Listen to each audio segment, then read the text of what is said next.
fans that have come here on Saturday night to enjoy baseball as the Padres entertain the Seattle Mariners, the middle game of a 3-game series.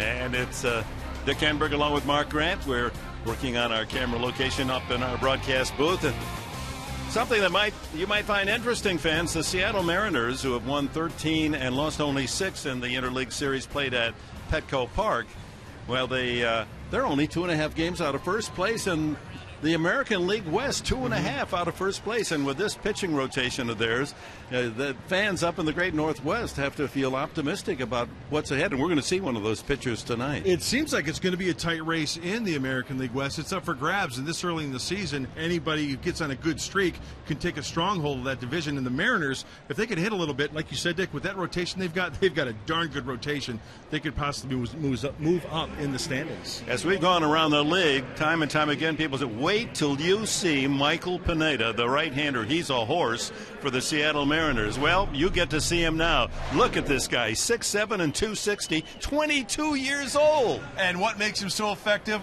Look at that electric fastball. He can get it up to the 99, 100 miles an hour. He throws strikes, but look at the slider that bites just off the end of the table. Eric Wedge, like, don't blow me off, Skip. He gives the 5. He's a great kid, a hard worker. This guy's got a bright future. And when you look at the rookies, the rankings right here, this guy's going to be something special, hopefully, for a long time for the Mariners. Leading all rookies in strikeouts, and he's got terrific control. He has a 4-to-1 ratio, strikeouts to walks, so he's not going to give you anything. He's in the top 8 in ERA for the entire major leagues, and he's in the top 8 in terms of batting average allowed. I think it was a 207. So how do the Padres beat this guy? Just try to put the ball in play. He'll get his share of strikeouts, but this guy's really something special because when you mentioned you got a 22-year-old who throws the ball 100 miles an hour, chances are they're going to be all over the ballpark. This guy's got good control. I'm anxious to see him. So maybe play for a run here or there. They need something to go their way tonight to try to beat Michael Pineda. Well, let's see the other half of that equation as we check our pitching matchup tonight. Pineda, look at that ERA, 2.45. That's 8th best in the American League, his 9th start. And how about Clayton Richard? He hasn't won a game here at home this year, and yet his ERA is around 1.7. Is this the night he gets his first victory at Petco? And we're set to go. It's the Mariners and the Padres, the middle game of this 3-game series, a Saturday night special at Petco.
entrances for that beautiful waterfall, stair-stepping its way down. Petco Park, it is a beautiful facility, and we're ready to see Clayton Richard go against these Mariners. Mariners with the worst batting average of any team in the major leagues, 226. Clayton Richard's ERA up there, 4.79, looking for that first win at home, and he's ready to go to Ichiro and sends in a ball just out of the strike zone. Marvin Hudson played umpire tonight. Ichiro hitless last night against Latos. Went 0 for 4, and a couple of the outs were comebackers to the pitcher. Backing out of there. It's part of his style. 2-1. 10th start for the left-hander from Lafayette, Indiana, and the University of Michigan. 3-1. I think a big key for Clayton Richard tonight is he's usually good for about 100, 105 pitches. Boy, if he can take him into the 7th inning, that would be golden, as Carl's Jr. pitch track has it outside. Tapped out in front of the plate. The speedy Ichiro can't beat out the throw from Kyle Phillips, and there's one away. A look at the Seattle lineup brought to you by the Prize Patrol, presented by Jerome's Furniture. Text winning to 269411 to enter. Justin Smoke is the power in the middle of that lineup. It's Suzuki, Figgins, and Smoke. Then Olivo moved into the cleanup spot after his double and home run last night. Gutierrez in center, Ryan the shortstop, Mike Wilson and Jack Wilson, not related, in left field and second base, and Pineda hits ninth. It'll be his first major league at bat. And a strike to Figgins. 207 is average from the right side, 225 as a left-handed hitter, 219 overall. Off the head of the bat, and Richard ahead on the count, 2 strikes. And Dick, we talked about this in the pregame show, how the San Diego Padre pitchers getting ahead quickly. Let's see if Clayton Richard, A, puts the 0-2 pitch in the dirt, or 2, tries to go and put him away with 3 pitches. Right back to Richard under his glove. That's Gonzalez at short today, and he throws him out. Well done, Alberto Gonzalez. Couple of ground outs, and here's the Padre defense, brought to you by Big O Tires, the team you trust. Call 1-800-NEW-TIRE. Headley, Gonzalez, Bartlett, nothing wrong with him, just given a night off. Hudson at second and Hop at first. Ludwig, Maben, Venable left to right. The outfield, and Phillips handling the tosses of Clayton Richard. Here's Justin Smoke. Switch hitting first baseman.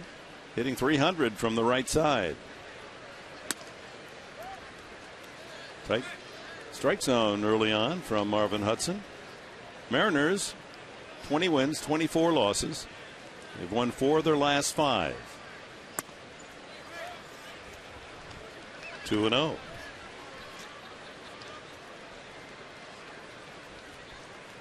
Manager Eric Wedge has his team just 2.5 games out of first place. 3-0. Wedge, who was the American League Manager of the Year 2007 when the Indians won 96 games. There's the strike, 3-1. And Clayton not missing by much. Just off the plate a little bit. He's 2-0 lifetime against the Mariners and a 1.35 ERA. Right field, and there's Venable over in the gap to make the one-handed catch. Venable on cruise control, read it just right and picks it off. A 1-2-3 inning for Richard. Here come the Padres in the first.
completing his warm-up, 6'7" and 260. Third youngest player in the American League at 22. And his profile is brought to you by Bank of America, setting opportunity in motion in San Diego to help our community and our economy. At 2.45 ERA, 8th best in the league. 2.07 batting average, also 8th best in the league. He's first among all American League rookies in strikeouts with 52 in 51 plus innings, averaging 9 strikeouts a game, just a little over 2 walks a game. First pitch, Venable hits high in the air to center field. Gutierrez going back deep and makes the catch. 390 foot out to start the game as Venable challenges the far reaches of Petco Park. Padres lineup is presented by Ashford University's Homers for Heroes. If any Padre in tomorrow's lineup hits a home run, Ashford will donate $2,500 to Operation Homefront. Venable, Headley, Ludwig, Hop, Maben, and Hudson in the middle. And the low 3 are Phillips, Gonzalez, and Richard. Headley moved into the 2 spot in the batting order. That's a new wrinkle from Bud Black. 235 is average from the left side. Yeah, this will be the 4th time for Chase hitting in the number 2 spot. Got to turn up the dial against Pineda. And there's one word to describe his stuff, Dick. Electric. Fastball, slider, change. We talked about the 98, 99 mile an hour fastball.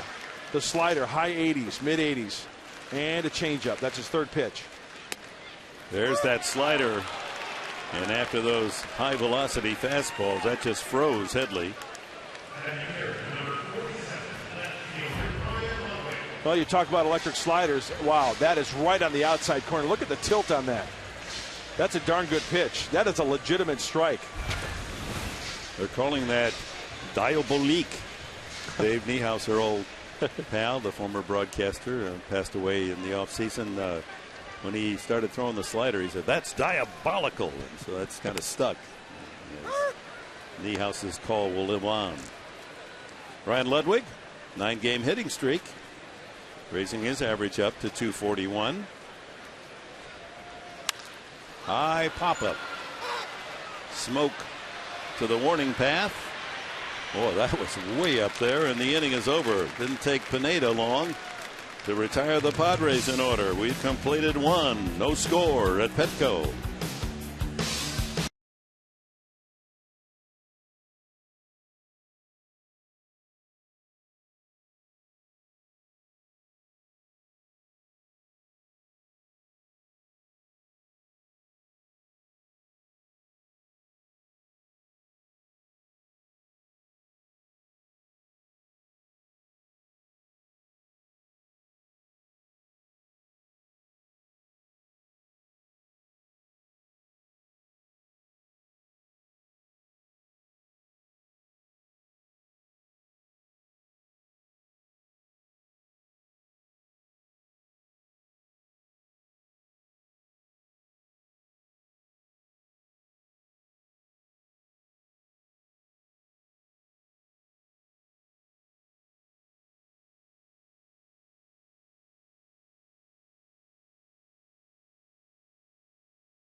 First pitch hunting is Miguel Olivo, the hitting star last night, sends one out to Venable in right field.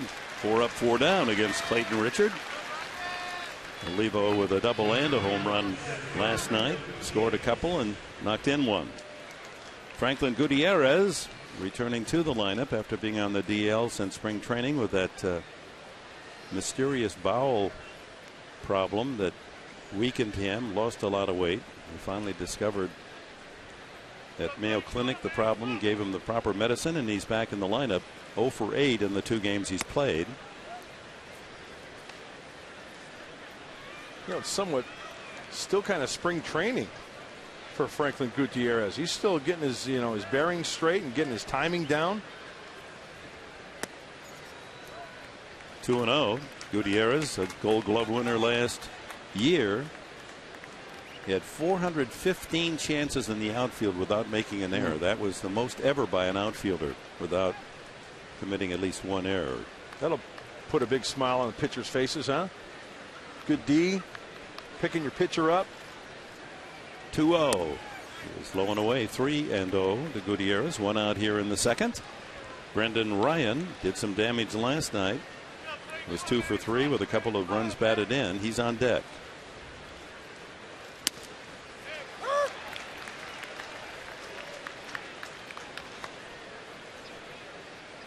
Yeah, she's in the spirit of time. She loves San Diego Padres. How you doing?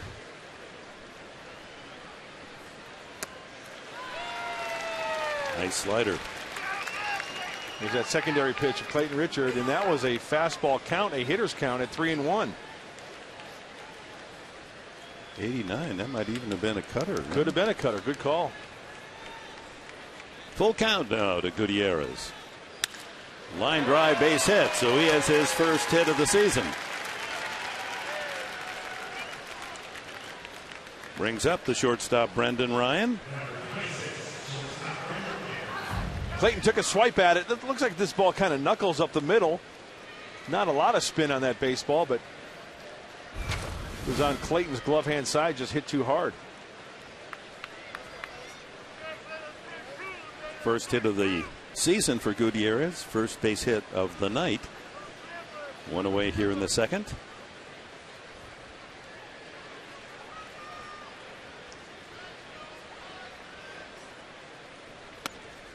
Strike 1. Yeah, Tim Lincecum, a 3-hit complete game shutout to beat Oakland today. 3-0.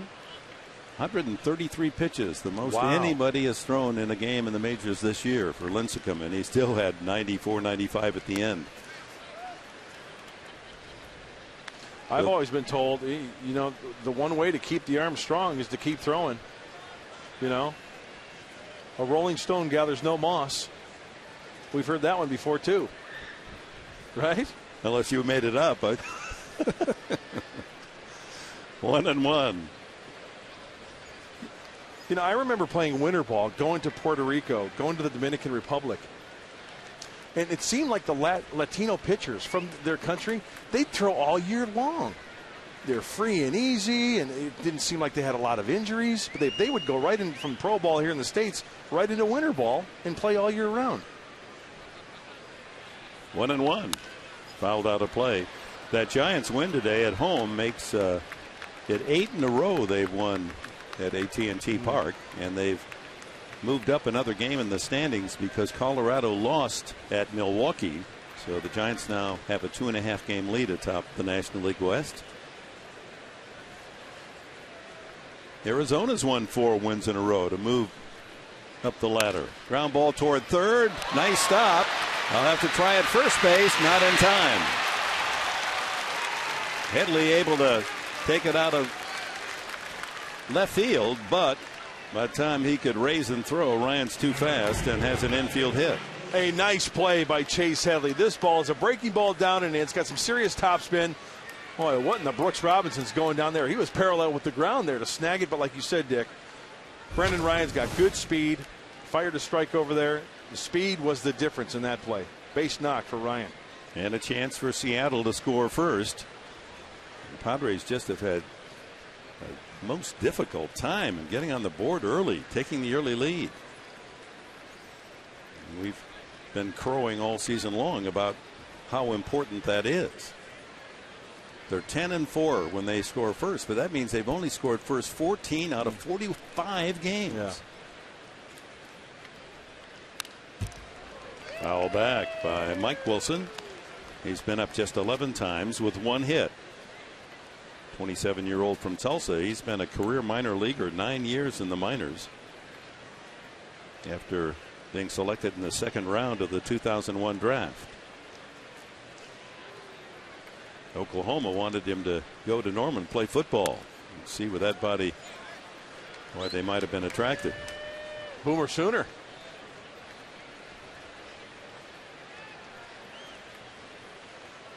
Gutierrez at second, Ryan at first, 1 out here in the second.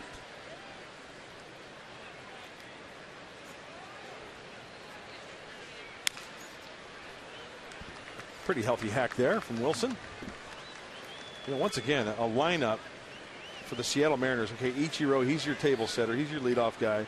But, you know, Figgins, he puts an aggressive swing on it. Smoke, the youngster, he swings it. Miguel Olivo comes out of his shoes. I like the swing here by Mike Wilson as well. Infield set for a double play chance. And they won't get it. That ball through the right side. And here comes Gutierrez around third. The throw will be to third. Not in time. Almost got away from Headley. Well, the opponents score first again as Mike Wilson, his second hit since being recalled from Tacoma, drives in his second run. And the runners are still at the corners with 1 out. Mike Wilson beats the shift. And how does he do that? He takes a little cutter or a slider on the inside part of the plate, which generally speaking from a left-handed pitcher, you're going to try to pull the ball or go up the middle. Somehow he stays inside that ball, hits it to the left side of Orlando Hudson through that big hole. Headley did a great job of corralling that throw. That Yes, gets by him and another run scores. To the number 8 hitter, Jack Wilson, second baseman, batting .241. Squaring perhaps with the design of a safety squeeze.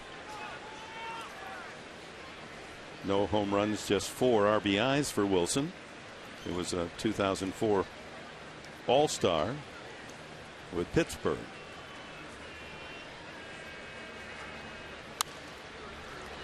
Well, they're taking their hacks.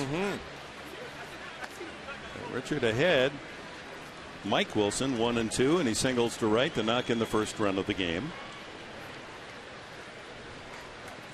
On deck the pitcher, Pineda. As we told you, he's not had a major league at bat, and he only had 2 at bats in spring training, but he was ordered not to swing at anything, just strike out. I don't want to take any chances on getting hurt. That sails back into the second deck. Well, Jack Wilson, the guy at the plate, good situation for him because he's a control type guy. Good bat control, can spray the ball over the whole field. They play him in the outfield to hit to right. Big hole between Maven and center and Ludwig and left. Another foul. Count holds at 1 and 2. And the Seattle Ball Club, while the worst in the majors, batting average .226 the last 5 games, their pitching staff has allowed a total of 3 earned runs.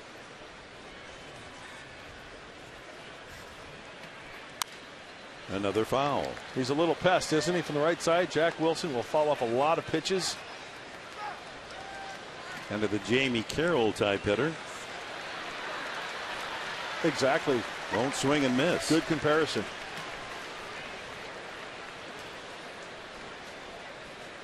And you know, that Will Venable in right field, he's playing very shallow. He get jammed, a little looper to right. That's why he's playing so shallow. Another foul. That's 5 in a row.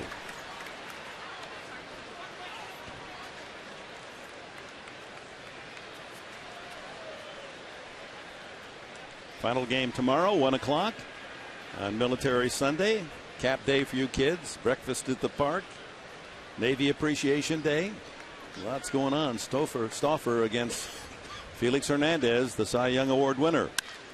Fly ball center field. Maben trying to set it up so he has momentum going forward. Runner tags. Here comes the throw. And it's 2-0. And on to second base goes Wilson. Oh, a good at bat for Jack Wilson as he battles, knocks away 5 pitches, and finally gets something he can handle. Medium deep center field for his 5th RBI on the sacrifice fly. Cameron Maben did his best to try to position himself. See the momentum? He timed it. Momentum coming in, get a little extra behind it, and Kyle Phillips up the line a little bit. Well, even if if that ball's on line, who knows? It would have been bang bang. Now here's the pitcher Pineda, runner out at second base, moving on the throw. Well, first time he gets the swing all baseball season, he got his money's worth. He wants to get that knock. So this isn't spring training anymore. These numbers go on the back of my baseball card.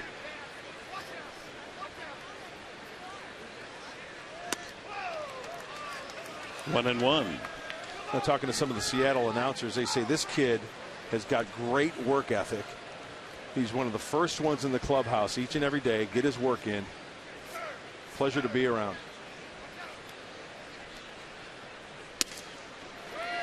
One ball, 2 strikes. 91 on the corner. His hero growing up in the Dominican Republic, Pedro Martinez.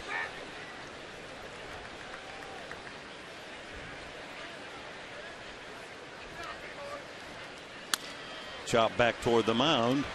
Bobbled by Richard. Watch out. He beat it out. And the run of errors by the Padres continues.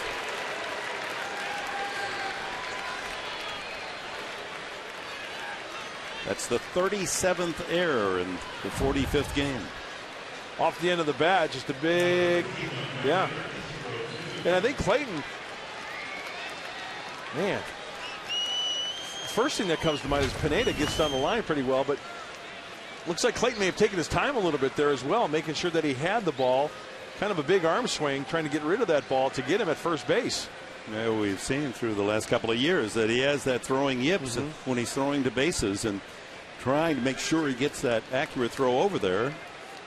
By the time he completed the task, Pineda safe at first base on the miscue. First and third, back to the top of the order, and Ichiro up. 2 runs already in here in the second inning. Snap throw, and Wilson is back. Well, it was in the bottom of the order that Seattle did the damage last night, and again tonight. And this is always the one guy you hate to face when you get a free out. In for a strike. Ichiro's that guy with good bat control. He can split a gap with the best of them, put the ball in play. That was definitely a play that had to be made. So a 4-out inning, and we'll see if the Mariners can take advantage.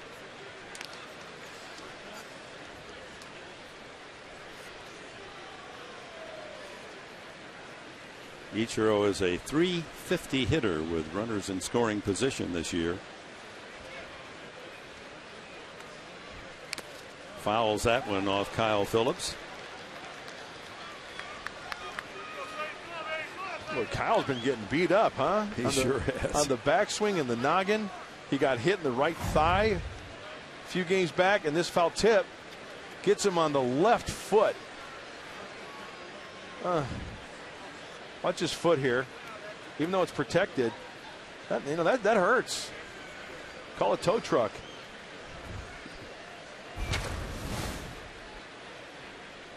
Smile through the mask and give me another one. I don't see how catchers do it. Quite frankly, I mean, you got to put on that gear. In August, it's 98 degrees. You got to then go swing a 32-ounce bat.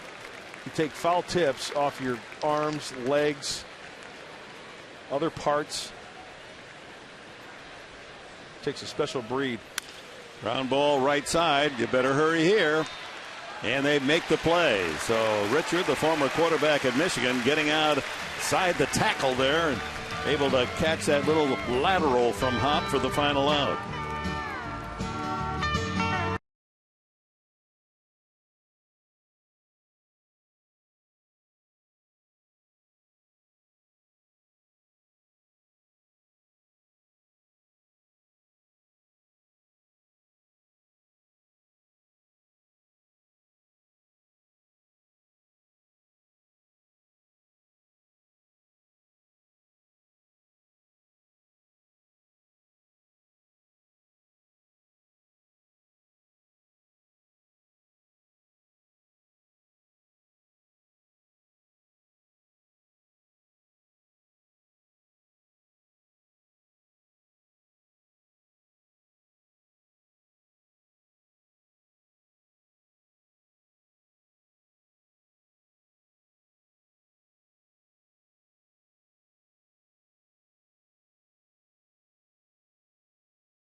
at 7:05.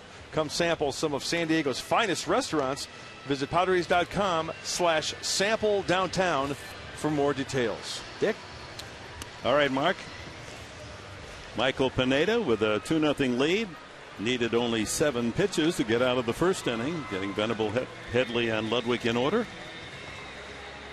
Brad Hopp, followed by Maben and Hudson in the Padres second. Trying to climb uphill again, down 2-0.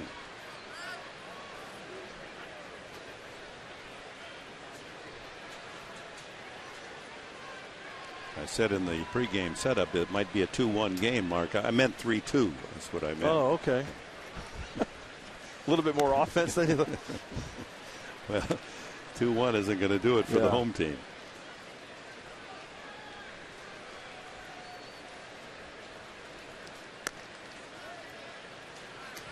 Didn't miss by much. Yeah, Pineda's got that frame, as you mentioned earlier, Dick, that he gets that body going towards home plate, and with that arm speed, it's a free and easy motion, and then the ball just explodes out of his hand.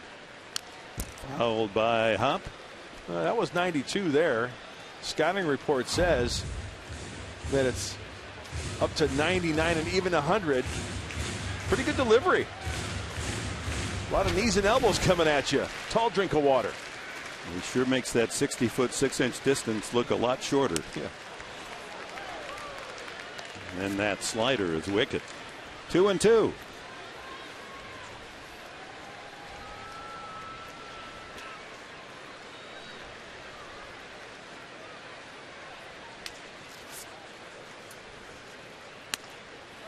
Full count. His last outing, he went to a 3-ball count only twice the entire game.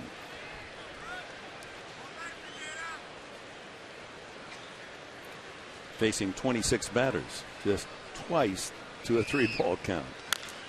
Ground ball to first. Easy chance for Smoke. Couple of steps and kick the bag, and the Padres have been retired 4 in a row by Pineda. Seattle defense brought to you by North County Cadillac. Customer service at a whole new level. Figgins, Ryan, Wilson, Smoke on the infield. Mike Wilson in left. Gutierrez in center, and his fellow Gold Glove winner Suzuki in right. Olivo behind the plate, Pineda on the mound. Maben, a .268 average. Slider for a strike. Boy, if you get 2 strikes against Pineda as a hitter, you really got to go to battling, because hitters are only hitting 165 with 2 strikes, like this situation here. To have that kind of command at 22 years of age, infielder growing up in the Dominican Republic, blessed with such great physical skills. And it's kind of somewhat remarkable that the media guide had him at 6'5", 240, and now they've had to do an adjustment as the season has begun. No, he's not that small. He's 6'7" and 260. I think it's all that moisture up in the great Northwest, huh? Yeah, that'll swell you up a little bit. 2-2 now the count. Struck him out. His second strikeout. Maben goes down for the 41st time, more than any Padre. When you throw hard, you get away with hanging pitches, and that hanger there on the inside corner, not a lot of hitters can do a lot with that pitch. Why? Because if you make contact with it and you're out in front of it, you're probably going to pull it foul. If you hang it a little bit, probably going to foul it back if you make contact. So that one was hung just enough for Maben to swing through.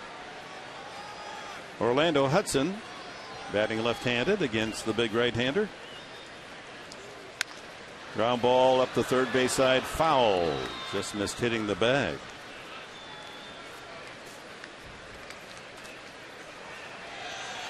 Ran into Joe Thatcher down in the clubhouse today, and Joe, with a big smile, says that following the operation, the cleanup on the shoulder, he's feeling terrific. He said he really believes he's going to be back in uniform, ready to come out of the bullpen on August 1st. Good for him. Wish him a speedy recovery.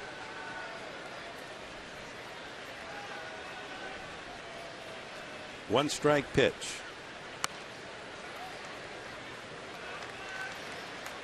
There's the Prime Minister, Joe Thatcher. It's no fun being hurt.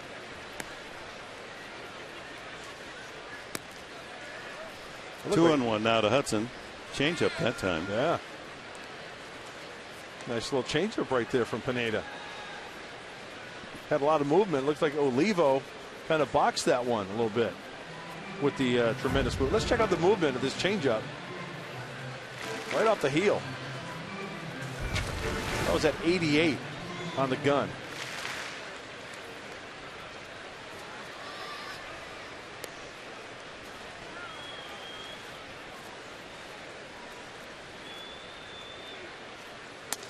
Way upstairs. So second time to a 3-ball count.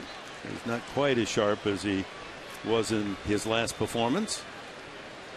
After that pitch, Miguel Olivo kind of took the ball and tapped his front shoulder, indicating keep that front shoulder coming at me. Don't open up.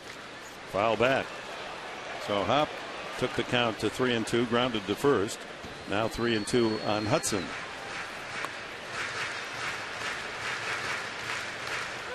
He beat Minnesota 5-2 in his last performance, and that's his record, 5-2.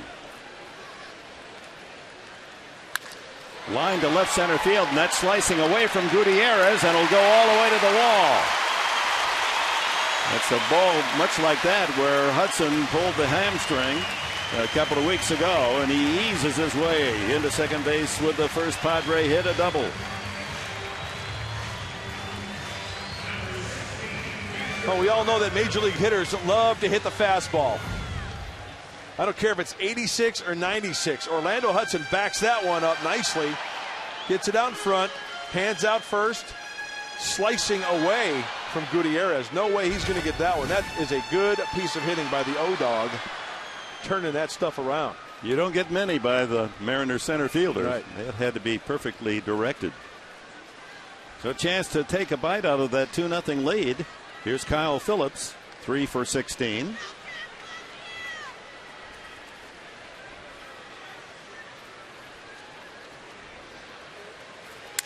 Broken bat ground ball. Easy roller to Jack Wilson, and the inning is over. No runs, a double, and Hudson left at second. To the third, Seattle leading 2-0.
Top of the third, and for Seattle, it'll be Sean Figgins to lead it off, and he fouls the first pitch off.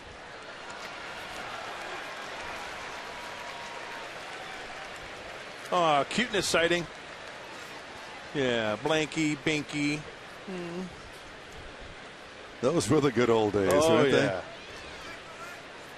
they? And then they go by quickly, that's for sure. 1 ball, 1 strike. Richard just missed the strike zone on that one. He's not missing by much. 2-1. That one sails far and away. He worked underneath that pitch. Did you see that last pitch he threw? Change up. Yeah, worked underneath it. 2-1. Out of play. Well, the two puzzling statistics, results if you will, of this 2011 season: home record 8-16 and night record 8-20.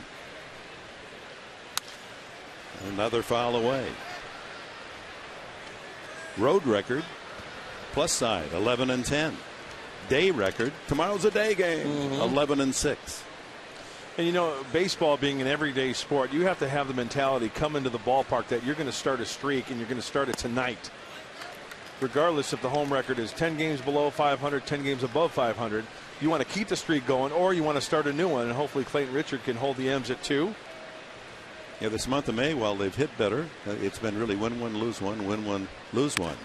Fouled away. In fact, they're 9-9 in the month of May. Yeah, they need to get that 5-6 game win streak. Reach back up to that 500 level, then anything can happen.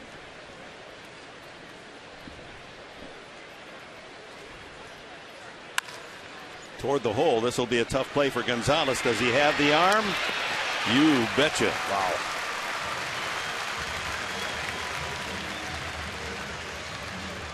Good play by Alberto. Twice he's taken a possible hit away from Figgins. A lot happens with a position player before they even get the baseball. See how he positions himself? He's in a position where he anchors that back foot, a pick and a P-rod across the diamond. That's a big out. Goes to his right. Shoulder towards first base. Nice transfer. Nice. Smoke. Fly ball to fairly deep right field into right center, and Venable racing away at the crack of the bat, able to make a one-handed catch going toward the auxiliary scoreboard. 2-0.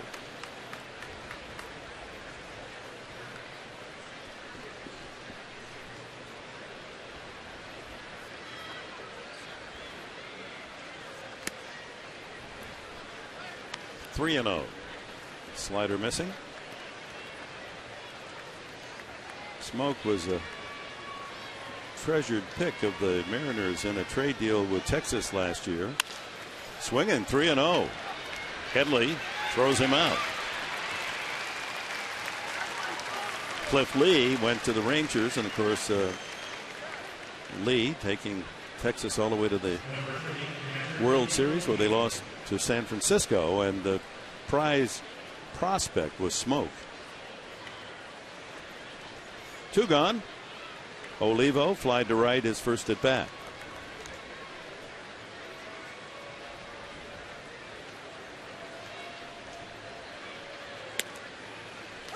Starts him with a off-speed curveball for a strike. That's one of those look-see pitches. I mentioned it last night. Back with a changeup. It's an interesting combination. The slow curve and then a changeup off a slow curve. Well, even though it was 3-1 last night, remember the home run off of Matt Latos? It was a fastball. Miguel Olivo loves the fastball. And that home run was the 4th run then for the Mariners.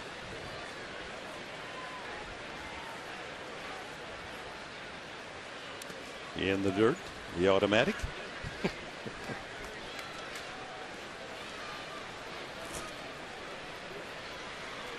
Fastball in. Get it in. Bury it. Get it in there. Popped him up. Hudson calling for it. That's a tough play for Orlando. He had Venable right there for the easier catch. Richard retires the Mariners in order in the 3rd. Coming up, it'll be Gonzalez, Richard, and Venable for San Diego.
By Permadontics, Southern California's premier dental implant center.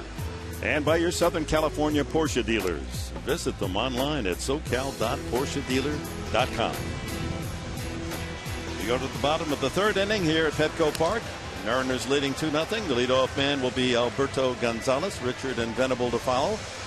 And joining us in our booth, President of the Padres, Tom Garfinkel. Hi, Dick. And Eric Stonestreet, who is the star of Modern Family. Cameron, your character. That's right. But you really are a frustrated baseball pitcher because we saw you throw. That was a perfect strike, wasn't it? It was a strike, but it did not look as impressive as it felt as in the playback. Well, let's go back to the ceremonial first pitch tonight. Stonestreet. I don't know who I was looking at that moment. Eric Stonestreet. Well done. Well done. That's quite an honor to be out there in the middle of the field like that. Pretty. You get out there on that mound, and suddenly the world looks a lot different, doesn't it? Yeah, it sure does. And you're wearing, of course, the Stand Up to Cancer T-shirt, and you're the ambassador this year. Congratulations. Oh, thank you. Our yeah, thanks. It's an honor to work with such a great organization that does so much for cancer research. Is there any specific reason, personal reason, why you volunteered your services? Well, you know, I like myself, or I, like so many other people, have had cancer, you know, sort of have its way with my family. My mom was diagnosed with 2 separate cancers, and she was lucky enough to beat both of those cancers, kidney cancer and ovarian cancer, and had an uncle that was lost to leukemia.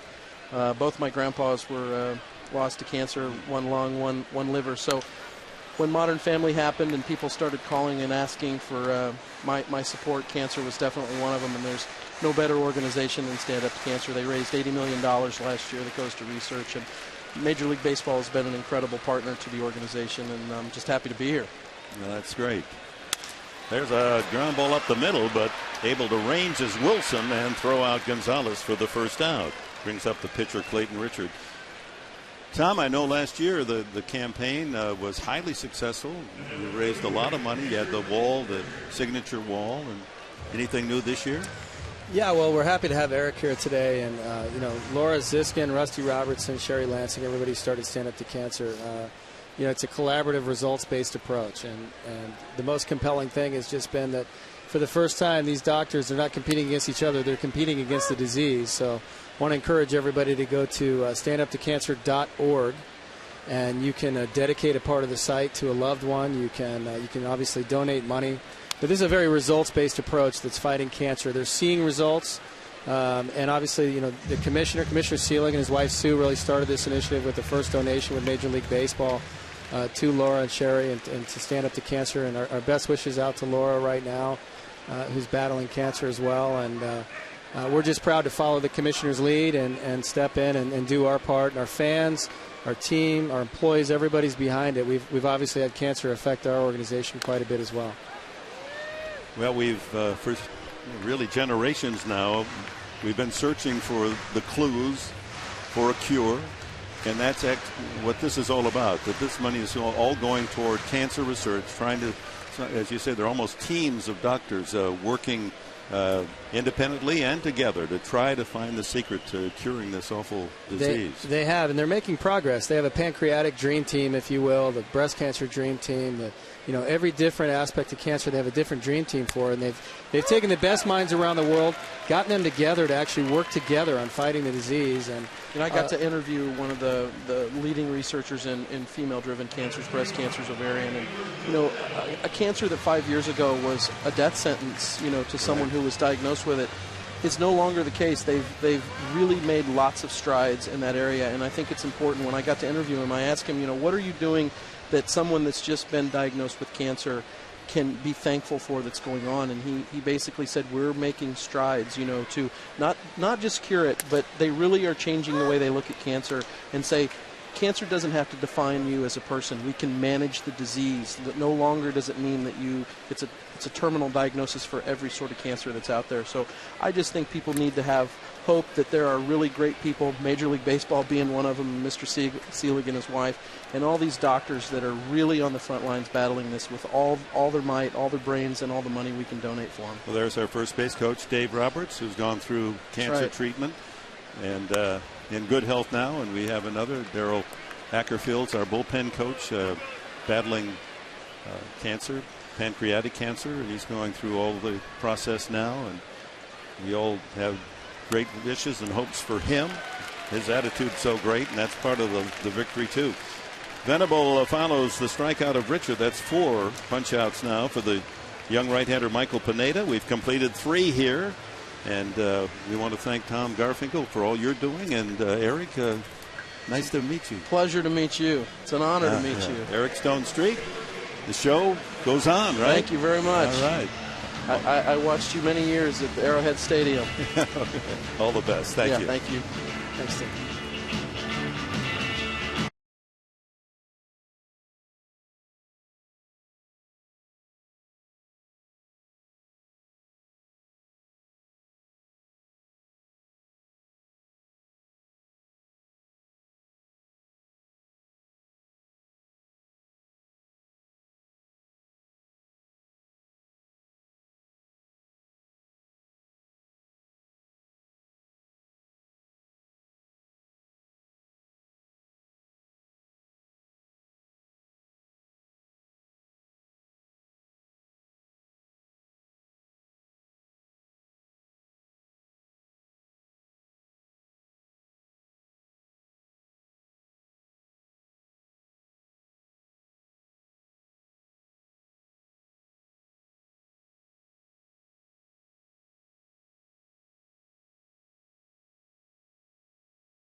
Franklin Gutierrez leads off the 4th inning for Seattle. He, with 1 out in the 2nd, single to center, and that started the 2-run go-round as Brendan Ryan followed with an infield hit, and Mike Wilson an RBI single. Jack Wilson, a sacrifice fly. Hard one-hopper by Gutierrez at Headley. 1 away. And that takes us to our trivia question tonight, brought to you by AT Wireless. It involves the Seattle Mariners, who threw the most recent no-hitter for the Seattle Mariners. We'll give you the answer bottom half of the inning. Brendan Ryan to face Clayton Richard. Infield hit and scored in the 2nd inning.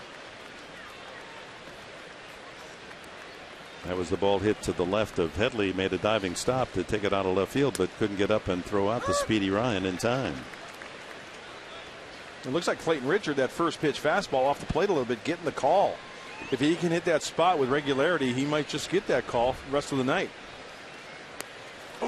And he hits Ryan. Hasn't walked a man tonight. 1 out, Ryan at first. Oh, I heard that one all the way up here. You know, and it's tough. That's on the left pinky toe. Small toe there. That's the piggy that went wee all the way home. And I heard that one all the way up here, and that one's going all the way to first base.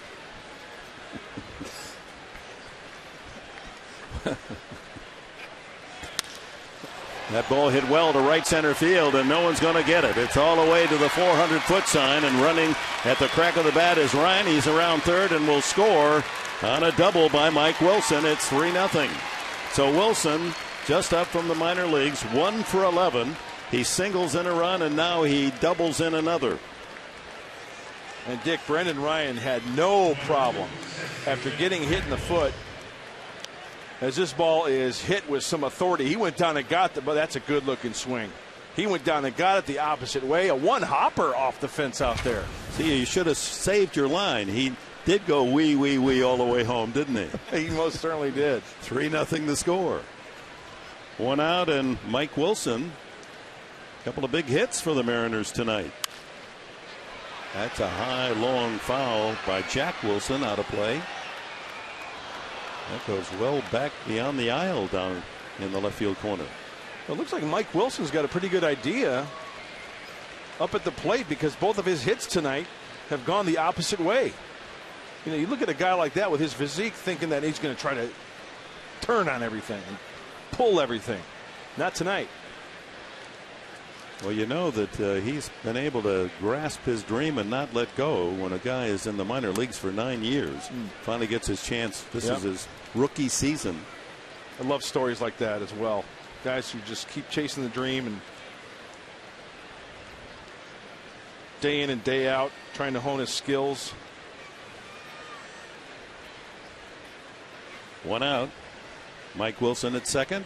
Jack Wilson the batter. Takes a changeup, 2-1. Pitcher Pineda will be next. Time called here. Kyle Phillips gets something in his eye.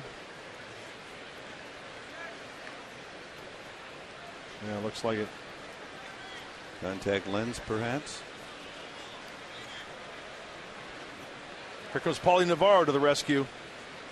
He's one of the best. He and Todd Hutchison do a great job. Oh, they're amazing. They really are. They.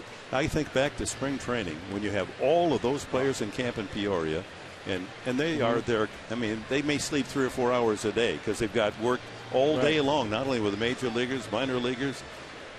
And then you got the game action as well. Yeah. You know what Buddy said about the trainers last road trip? He was talking to reporters on the road. He said, when guys come to the Padres, they realize how good they are, Todd and Paulie, and just how diligently they work night after night after night to get guys ready on the field. And then when they go to other teams, how much they badly miss those guys because they're so darn good. That's a testament to those two guys down there. You're right on. On the outside corner, 2-2. Wilson with a man at third and 1 out in the second inning sent a medium deep fly ball to center. It was good enough to get Brendan Ryan home from third for the second run, and now another run here in the fourth. And Mike Wilson out at second base on a line drive base hit to center field. Mike Wilson is around third. They're going to wave him home. Maben's throw is going to be close. He is out of there.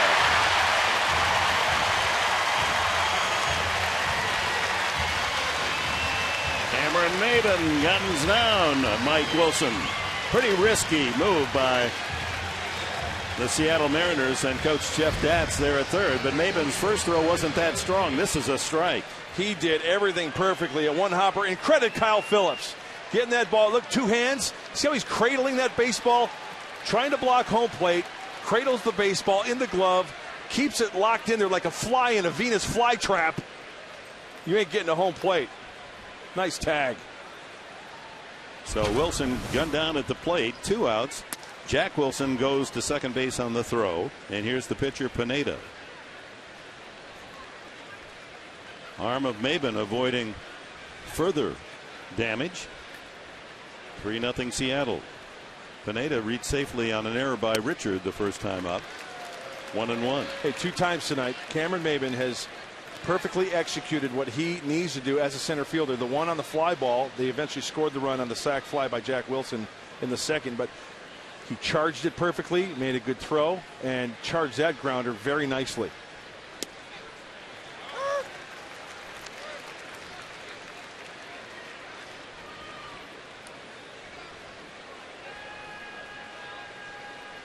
One ball, 2 strikes now on Pineda. Spoils that one with a soft swing. You know, you mentioned earlier, Dick, how Pineda's idol growing up was Pedro Martinez. If Pedro Martinez stood next to him, he'd be up to his waist. That's a lot of young men up there.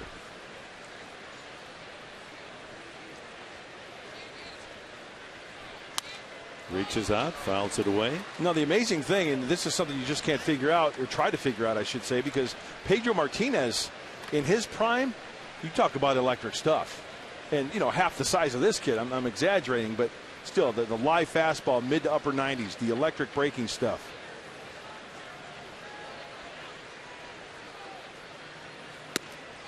Strike three called. Caught the inside corner, and that's the first strikeout of the night for Clayton Richard. Another run for the Mariners on 2 hits. The hit batsman comes around to score. A man left.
AT Wireless trivia answer. Our question: who threw the last no-hitter for Seattle? And the answer is Chris Spazio, 1993. And here is the last out. Dave Valley, currently the broadcaster for Seattle, is the catcher. And watch Omar Vizquel get the final out. How good is that? Just bare hands it and throws him out. Tino Martinez at first base. There's Dave Valley on the left, Dave Sims on the right.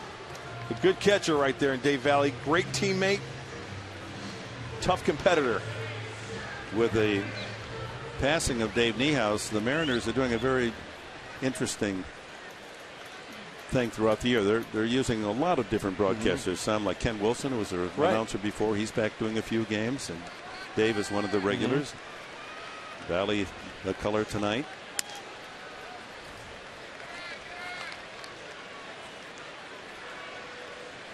Chase Headley, Ludwig, and Hop in the Padre fourth, trailing by 3. Breaking stuff in for a strike, and for 22, he's pitching the way Matt Latos at 22 worked last year when he was the sensation of baseball in May. Going those 15 games in the middle of the year, allowing 2 runs or less and pitching at least 6 innings every game. This young guy has that same kind of stuff. In under the hands, 2-2. Headley took a 3rd strike first time. One of 4 men to strike out against Pineda through 3 innings.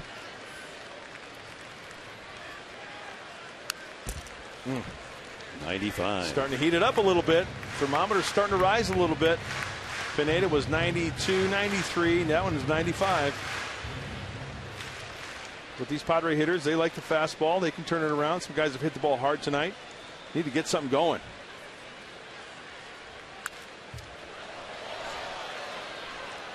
'97.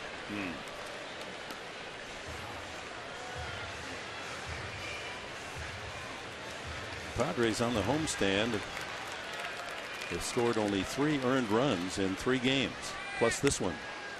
That one just misses, and full count is on the spot.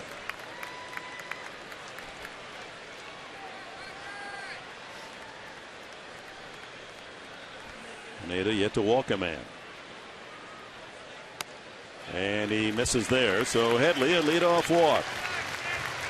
That's a major accomplishment against this young pitcher from the Dominican. He came to Seattle in the trade for Jared Washburn. Washburn going to the Tigers. The Mariners got this promising Pineda in 2009 and the left-hander Luke French. They may have themselves a superstar.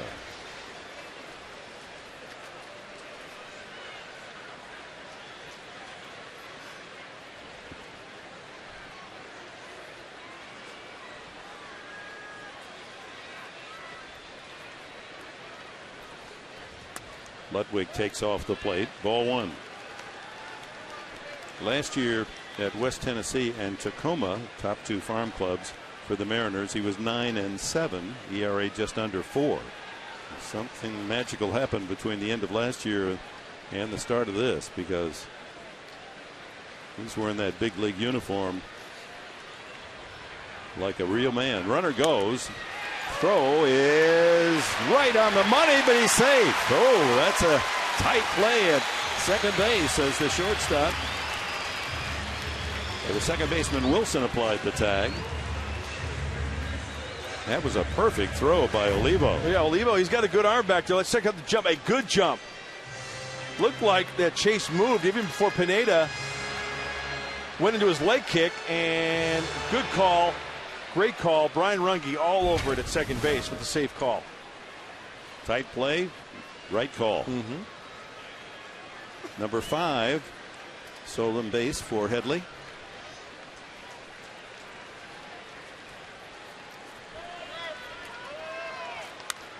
Out of play. 1-2 to Ludwig. Fouled out his first time.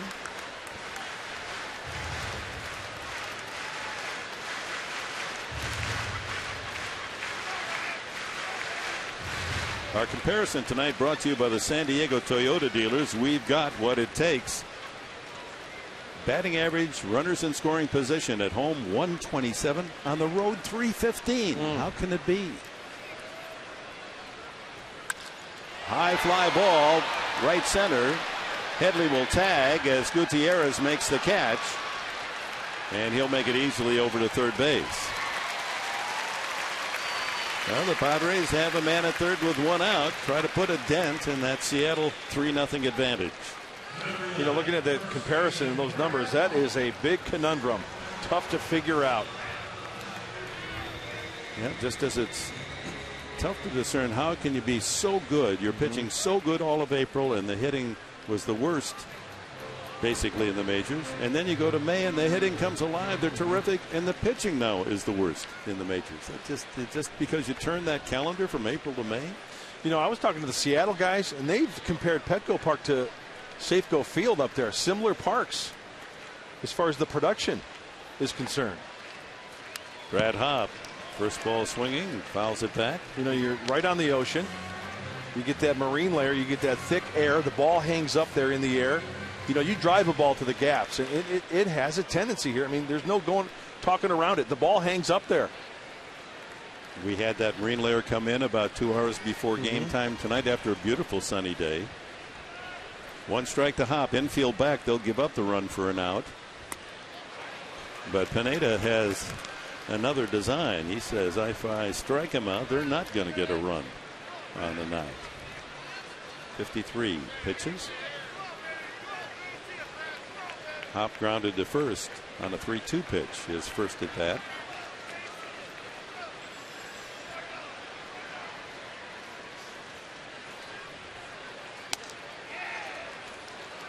Up and out of the zone by design at 95.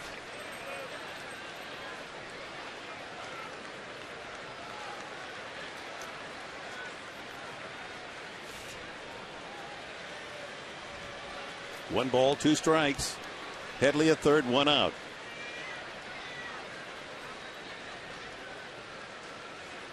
Struck him out.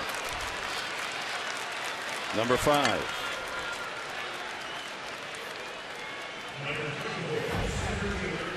You know, I look at Pineda, I look at his mechanics, and I look at his arm. He's just so blessed with a great physique. And you can see how far behind. Oh my goodness! See how far behind Hop is on that fastball as he elevates that one. But you know, I wear an 18.5 36 sleeve. This guy's got to be a 45-inch sleeve. I mean, he's got to shop at the big and tall store, don't you think? I think so. He can't wear off the rack. I mean, I wondered if maybe he didn't go to Oklahoma to play football, but he may have kept the shoulder pads. Maben up with 2 outs and Headley at third. Struck out his first time. So 1 walk, the leadoff walk to Headley here in the 4th, and 5 strikeouts for young Michael Pineda.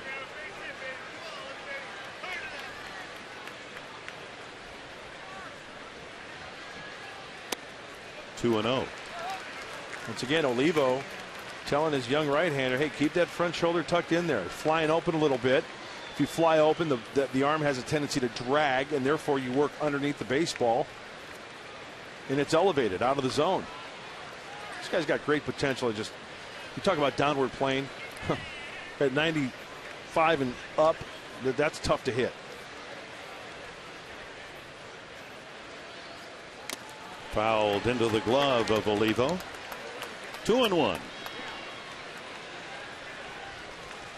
Doesn't get any easier for the Padres tomorrow afternoon as Cy Young winner Felix Hernandez, 4-4 this year, goes against Tim Stauffer. Tim still after that first win, 0-2. Here comes the slider.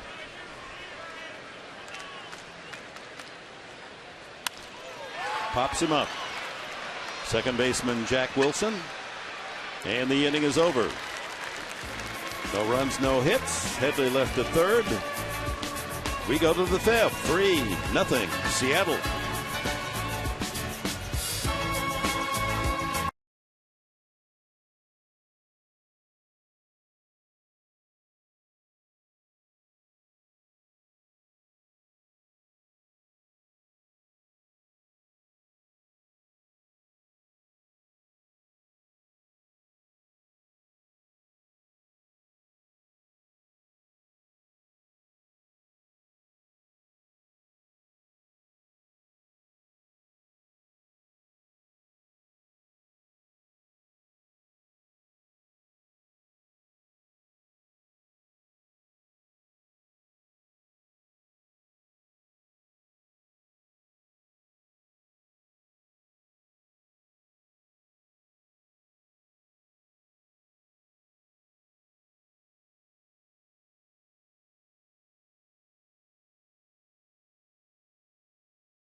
Good game recap brought to you by Murray Lamper Construction, Room Additions. Ichiro, wasting no time, serves a line drive single to left field to lead off the 5th inning. Continue, Mr. Green. Second stories in kitchen remodeling on time and on budget. The proof is in their references. Visit MurrayLampert.com. Dick? What was that? A typical Ichiro base hit? Absolutely. A lot of movement, but spraying the ball the other way. His first hit of the series, he'd gone 0-for-6. Now, this is what you don't want to do. You don't want to take video of Ichiro and then teach your youngsters this is the great proper way to hit. That's totally what you don't want to do. Because then you might have 200 hits a season for 10 years in a row. Yeah. No sense doing that. He is a freak, that's for sure. Of course, he has speed from home to first. He's still timed right around 4 seconds, a little bit under. That's extraordinary. Durango down in the minors for the Padres, the only player close to that. Sub 4. Thiggins twice has grounded to short. Cuteness. I saw him today at the Celebration of Champions at the Embarcadero for Rady Children's Hospital. It was a great event. 1-1 the count. Check to swing, went around.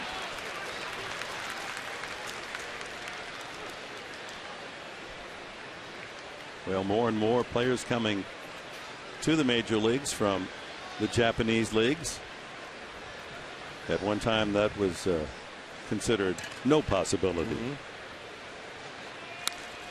In fact, that book that we both have enjoyed from our pal George Metrovich on Sayonara Home Run, The Art of Japanese Baseball Cards. Their baseball cards, unlike ours, are portraits. They're art. You know, like this, you know, instead of an actual photograph of a player. And you go back to 1934 when the Major League All-Stars barnstormed in Japan. That was Ruth and Gehrig and Gehringer and great teams. They played 15 games over there. And remember, those days you had to go over by boat and back, a 3-week trip each way. And not surprisingly at all, the Japanese didn't know how good or how bad their players were. Well, they got whomped 15 in a row. So much so that some of the millionaire baseball fans there, one of them at least, said, well, we better start our own league and start our own professional baseball league. And because of the American Barnstormers, you know, really putting it to the Japanese, what they thought were their best players, the league was formed. And now, you know, bigger, better, talented, not only hitters but pitchers. And if you've ever gotten the chance to go over to Japan and see a game over there, it's entertainment. It's a lot of fun. Runner goes, strike 3, and it's a double play.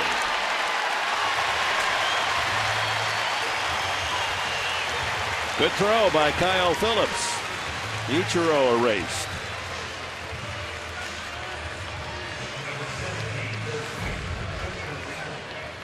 Let's see, Ichiro, he actually shuffled back to the bag because Clayton Richards got the great move. Perfect strike, and Ichiro is tagged out. That's huge. Strikeout double play, 2-4. 2 out to Smoke. He just waited too long on Clayton Richard. Well, he was respecting his move. He was kind of leaning back toward first, so he got a terrible break to second. That may have not been a steal attempt, but a hit and run. Smoke has fly deep to right center and grounded to third.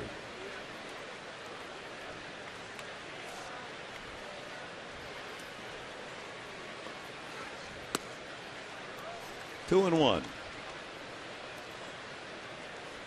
St. Louis shut out Kansas City today 3-0. They're the leaders in the Central Division as Smoke gets that one down into the left field corner, and it's going to bounce up against the wall and over the wall for a ground rule double.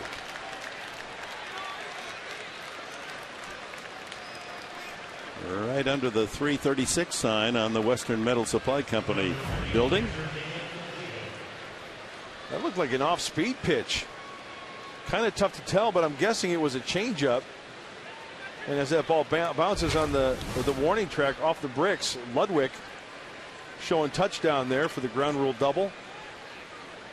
Clayton's got to make a good pitch here and leave him stranded at second base. It looked like that pitch sped up the bat. Sped it up. Is that correct, Professor? Sped up the bat? Yeah. Is that correct English? Yeah. I mean, you're my go-to guy. You're my lifeline here. You can sped. Yep. You sped it up? You can speed it up. Yeah, he sped up the bat. Like he fled the scene. Got it. Thank you. I want to get it right. I want to get better. You know? You are getting better. You are already better. I'm looking at your the American baseball cards. Oh. Your wonderful likeness on a couple. Foul back. 1-2. And how important was that strikeout double play? Or they might have another on. There's the right-hander, Mark Grant. That was 100 pounds ago. You know, and I was, you know, you're a pretty modest guy. Back in '89 with the Padres, you were 8-2. Yeah, the National League was in a collective slump that year. Now, come on. 3.33 ERA. Okay, that's good. Opposing hitters batted only .248. Ooh, close on the inside. 90-mile-an-hour miss to Olivo. Fly to right and pop to second. So he's gone the other way, both at bats against Clayton Richard. 2-2 the count. What sticks out for that year, 1989, Mark Davis won the Cy Young Award, saving 44 games. Boy, did he have a yacker. Oh. He gave guys fits. The franchise historically really has produced not just good relievers, outstanding bullpen stars. Off the corner, ball 4. So after being ahead of Olivo, he loses him. Darren Balsley's going to go out and talk with Richard. So with the Mariners already up 3-0, 2 on, 2 out, and Gutierrez the hitter. Balsley wants to perhaps offer a little piece of advice to the left-hander Richard. You know, Dick, you made a good point earlier. In a perfect world, it would have been great after that strike him out, throw him out to get the next guy smoked, but too fat of a pitch for the double. And now the walk to Olivo. And this is one of those things that, you know, Clayton tries to correct and Darren Balsley tries to correct as well. But, you know, there are times when Clayton can kind of have a wild streak. And maybe he's out there talking to him saying, hey, this is what you got to do here. We want to get back in the dugout. We've got to stop this wildness. Here's how you go about getting Franklin Gutierrez. Let's get back in the dugout. Pat Neshek, who pitched last night, 9th inning. Sidearmer getting ready. Gutierrez, a single and a hard out to third. Takes ball 1. Smoke at second. Olivo at first. 2 out here in the top of the 5th inning, and the Mariners already on top by 3.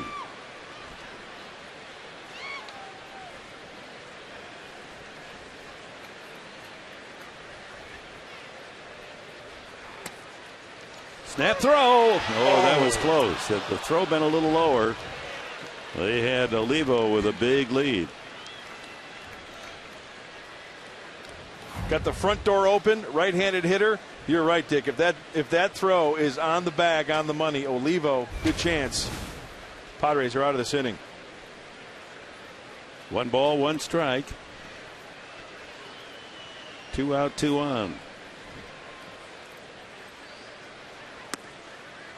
2-1.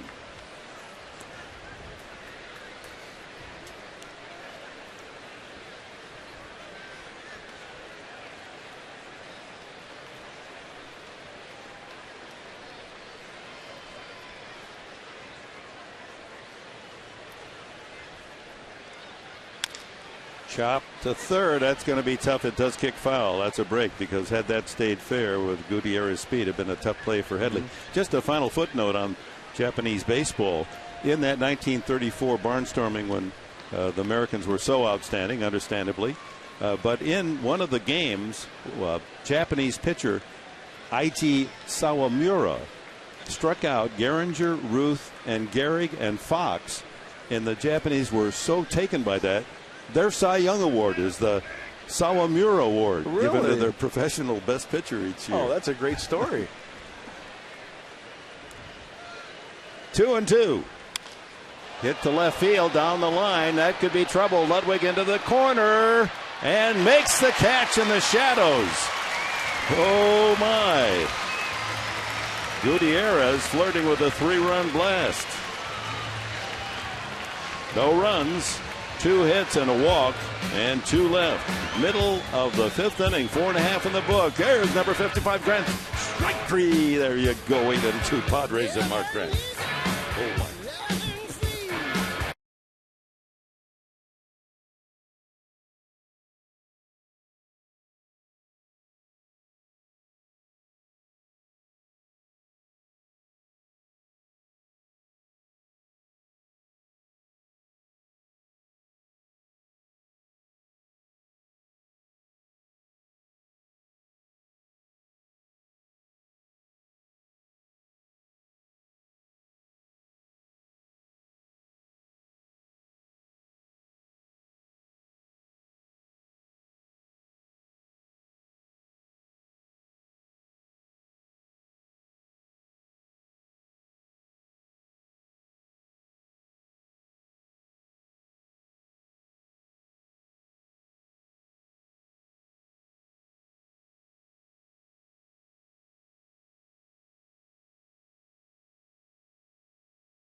Casino.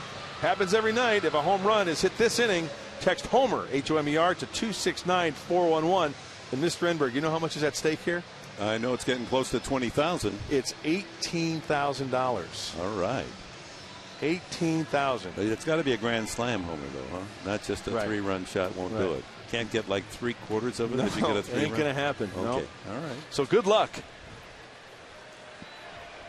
Hudson, Phillips, and Gonzalez to bat in the last of the fifth inning. Hudson, the only hit off Pineda, double to left center field, takes a strike.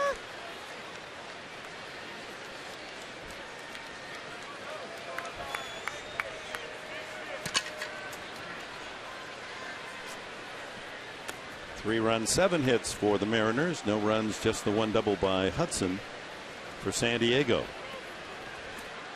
A lean homestand. Scored 2 and 1 against Milwaukee and won 1-0. Lost 4-1 last night. The run was unearned. And they're shut out tonight into the fifth. This man living up to all we'd heard about him. Broken bat, ground ball to first. Smoke will take it to the bag. One away. Brings up Kyle Phillips, and as you've already heard on the pregame show, his brother is the bullpen coach for the Seattle Mariners. There's Jason Phillips, older brother of Kyle.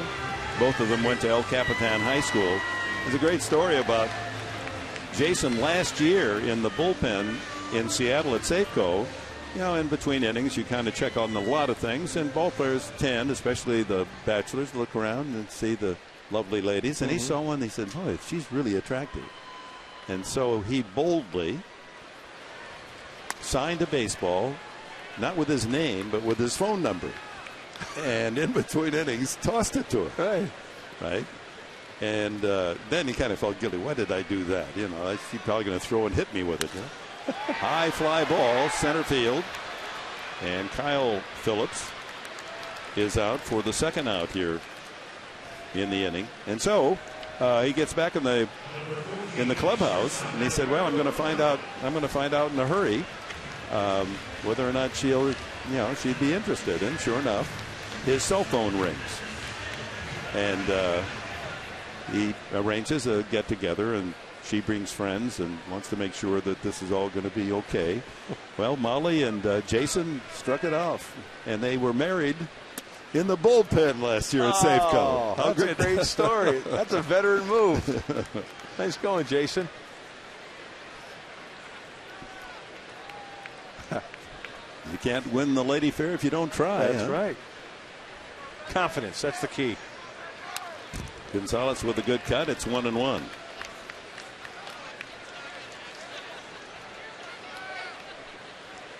Just one Padre hit.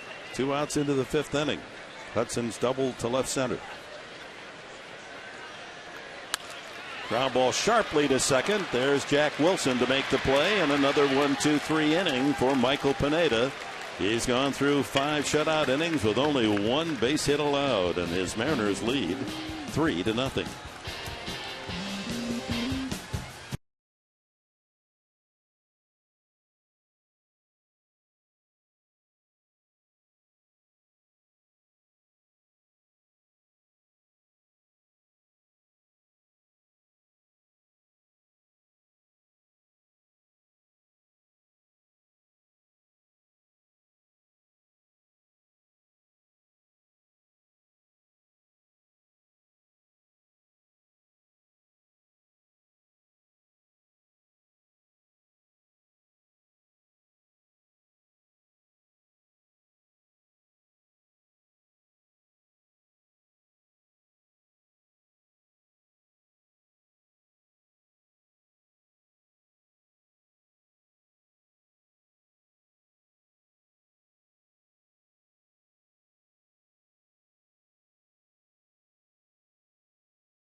Saturday, June 4th. First pitch, 5:35. Listen to this. First 25,000 fans in attendance. You're going to take home one-of-a-kind Padres Garden Gnome. This guy's awesome. You can get your tickets and follow the Padres Gnome at padres.com/gnome. And the G is silent. Did they answer you when you talk to them? The gnomes, your gnomes? How many gnomes do you have? That's the good thing about them. They don't talk back. Good. You can tell them whatever's on your mind. Pat Neshek. Richards' work is done for the night. Goes 5 innings. Allows 3 runs, 7 hits, 1 walk, 1 hit batsman, and 1 strikeout. Neshek in the 9th inning last night. 1-2-3. And struck out the pitcher Bedard. No, that was a pinch hitter last night. Herky jerky, 2-0. Brendan Ryan, infield hit, scored in the 2nd, hit by a pitch, and scored in the 4th. Last night he knocked in 2 runs. Works the count to 3-0. Pitcher spot will be up first for the Padres in the last half of the 6th inning. So Neshek out there probably for just this 1 inning. 4-pitch walk to lead off the inning. And Pat knows that's a no-no. Cannot give the free passes when you've got an arm like Pineda on the mound and you trail by 3.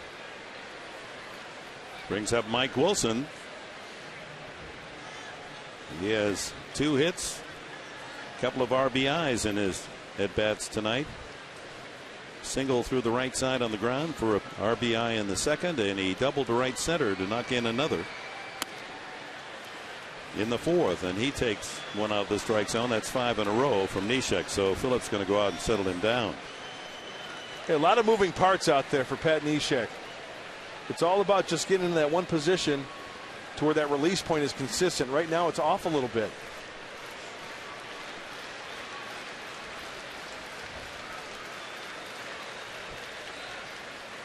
See behind him there, Minnesota, Arizona tied at 1 in the 5th inning. Just did catch the inside edge. Giants have won 3-0 behind Lincecum. Dodgers were pounded. John Garland derricked early, 6-run inning, 3rd to 4th inning in Chicago. White Sox. Colorado lost 3-2 in Milwaukee. High fly ball, and Wilson has tagged another one. Long run for Maben, and he makes the catch just shy of the warning pad. Boy, the ball jumps off his bat. Back to first goes Ryan, 1 away. Jack Wilson comes up. Sounded like it was off the end of the bat, kind of off the sweet spot a little bit, as Wilson out in front of that pitch just a little bit, but still, what's that tell you? Off the end of the bat and still hit it with some authority to that left center field gap. Brings up Jack Wilson, sacrifice fly in the 2nd and a single in the 4th, and on that base hit, Mike Wilson tried to come around to score, and Maben threw him out at the plate.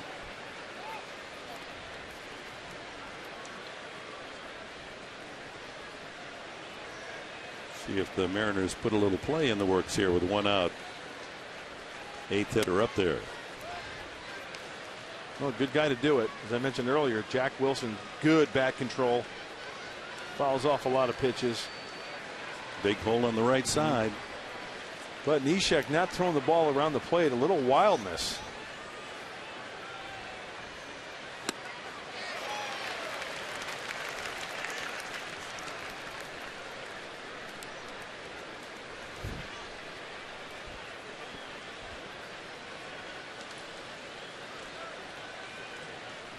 Ball and a strike to the veteran Wilson.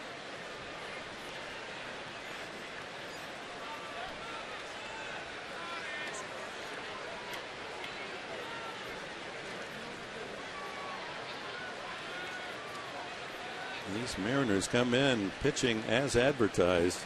Outstanding. Padres still looking for their first earned run in the series. Line drive left field, base hit. Not hit very hard, but well placed. And going to third. Here comes the throw, and he's in there, and so is the alert Wilson. He saw the throw go to third. He turned and raced into second. Oh, Jack Wilson with a couple of hits and a sacrifice fly. Second and third with one out. Looked like an off-speed pitch as well. It was down to the zone, and Wilson golfs it. Everybody is off and running.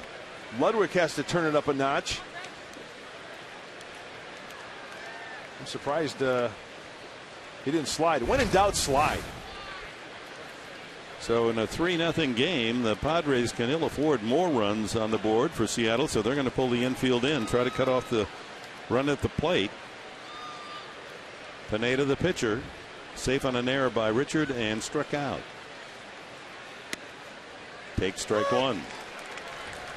Again, if you're just joining us, this young fella, even in spring training, was ordered by his manager, Eric Wedge, to not swing at any pitches. He didn't want him to swing and get hurt. So he had 2 at-bats, just struck out both at-bats. It looks like he'll connect with one now and then. Neshek has a runner in a jam at third. And now the rundown. That'll allow the runner to go back to first. Now they can run him back to third, and he's out. Well done by Ryan to get in that rundown and allow the man who hit the ball, Pineda, to go on to second base. So second and third with 2 outs now. 1-5-2 on the put out of Ryan. Yeah, ideally on a pickle like that, 2 throws. Neshek runs him back, but he gives up the rock a little bit too early. And then when it's 1, 2, 3, that enables the runners to move up 90 feet. Back to square one. Second and third. But 2 outs now. And Ichiro won't get a chance to swing the bat. They intentionally walked the leadoff man, who was 1 for 3 tonight.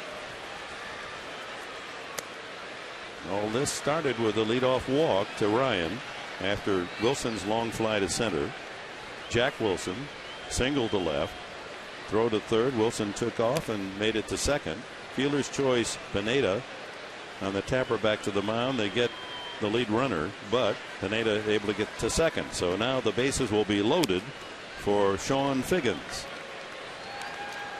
And the way Pineda's pitching and the way the Padres are hitting, this is a crucial intersection in this game. 3-0. Who knows? If Figgins can drive one here, make it mighty tough for the Padres to rally. Even 300 hitter with a bases jammed. Pat Neshek trying to counter that. He's got a good sinker. If he keeps it around the knees and is around the plate, it's tough to elevate and hit that sinker like that one. That's a dandy of a pitch. He may have gotten a call there, but that's a big league hang with him. Getting ahead 0-1. Figgins has grounded twice to short and then struck out into the double play in the last inning. With Ichiro at first base. Ooh, Phillips blocking that one. Curveball in the dirt, 1-1.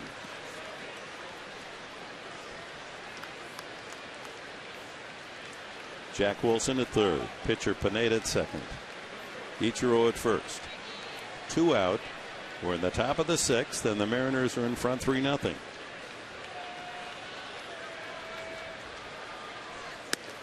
Throw to third, and he throws it into left field. Another run scores. It's 4-0. They might have had Jack Wilson. He had a big lead, but Kyle Phillips airballed it out to Ludwig and left.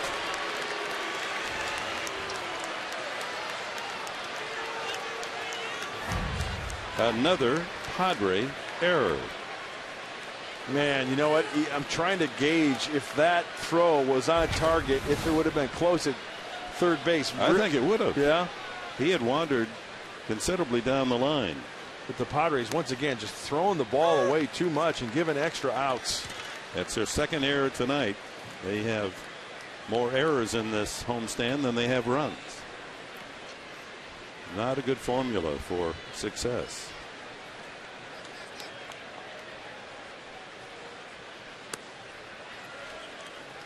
And the count goes full to Figgins, with the pitcher Pineda still out at second and Ichiro at first. On deck would be their home run hitter, Justin Smoke.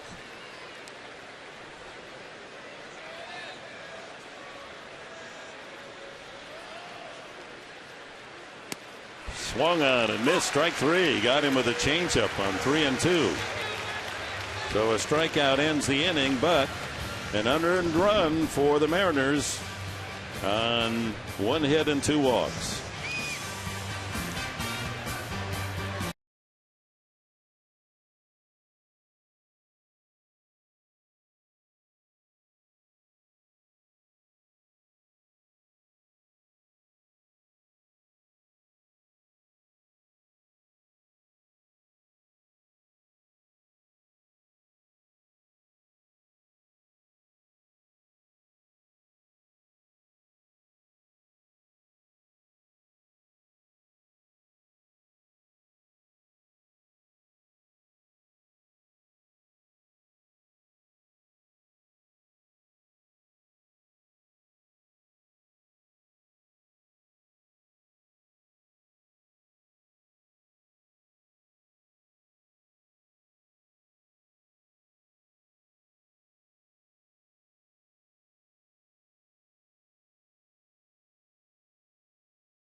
Here's join Bud and Nan Black for Grady Children's Hospital Celebration of Champions event, supporting true champions, children and young adults battling cancer. This is the 16th year the Padres have supported this cause, and Bud Black and his wife Nan hosted 400 of these champions and their guests here tonight at Petco Park. And you were there, Mark Grant. Great event down at the Embarcadero. It's for their 16th year. It's a very emotional day. And, you know, your heart just goes out to these families and to the kids who are battling cancer. And, you know, not enough is said. A lot is said about Rady Children's Hospital, but you need to say more about the great people that are there helping these families and children.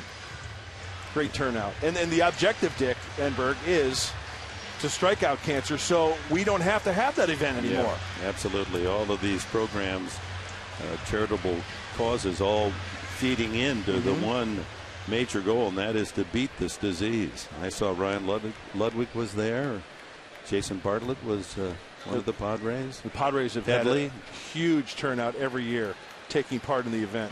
Luke Gregerson, so many of the Padres contributing today, and to you as well.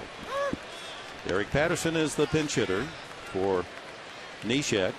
And then we'll go to the top of the order. Venable and Headley. Padres down 4-0. Ripped to right field. Second hit off Pineda. Patterson turns and holds. Sharp single to right field off the bench. Oh, you're not going to try to take an extra 90 feet on Ichiro out there. He would have just loved to see Patterson try to make it to second. Gets a hanging slider, outer third, and hooks it. Good swing. And then Ichiro with the cannon. Just dare me. And it's so accurate as Ichiro. So Patterson now 1 for 12 as a pinch hitter. Venable long out to center and struck out. Pineda with 5 strikeouts. Walked only 1.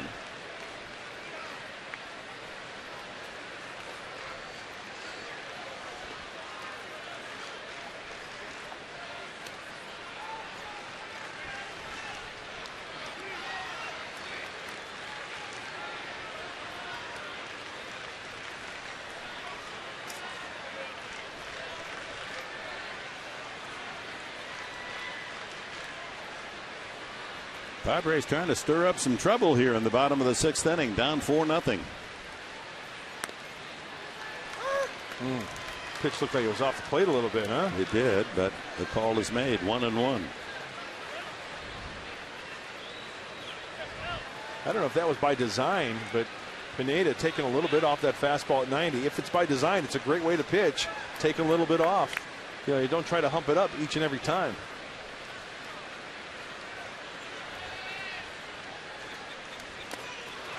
Breaking ball in the dirt, the slider, and it's 1-2 on Venable. We have a moment here. We talked about Ichiro's arm. Back in 2006, you Padre fans will remember this play. Josh Barfield trying to move up, and look at this. Strike to home plate on the fly to nail him at the plate. And Kenji Jojima behind home plate got knocked in the next week.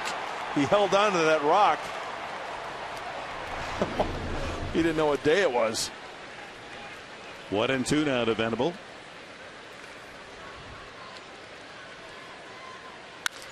Fly ball left field. Giving ground is Mike Wilson.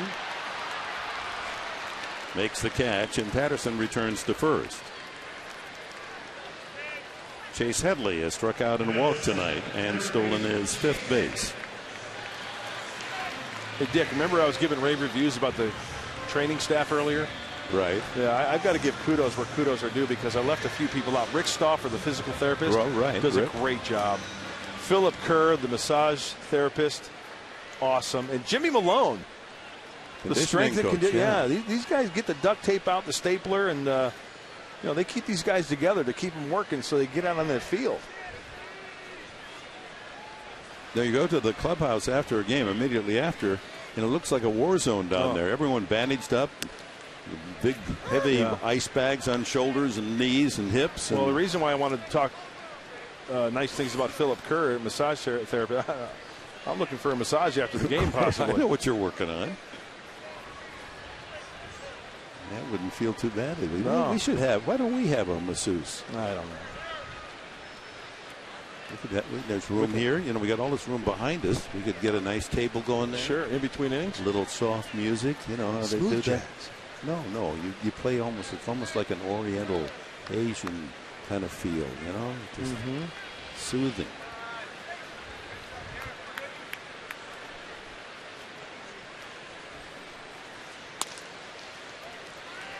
One and one on Headley. You know, they always ask you, you know, where do you want me to give your work, and where do you really need help? You know, where do you always point them? What part of your body? I would say the old suit bone, the right shoulder. A lot of scar tissue up in that area. I'll bet. Got to loosen it up. In the dirt, 2-1. How about you? Nothing better than the back. You know, just go ahead. Yeah. Give me all you got. How about some like walking on your back? Did you ever have one of those? Yeah, I did. Really? In New York, a Korean massage, and my wife said, "You got to do this." And they've got a bar up above, and they hang on the bar so they're not putting all their weight on you, and they little gymnastics. And it's amazing how the dexterity of their feet, toes. Foul back. 2-2. You know, Bob Hope had a massage every day of his life. Really? And he always credited the fact that he lived to be, did he make 100? I think he almost, or right at 100. I want that in my contract. Yeah. Just talk to Mr. Garfinkel. I mean, he's easy. He's easy. He'll give it to you. 2-2 to Headley. Like to massage a baseball. Ooh, close outside, and Mr. Full Count back at 3-2.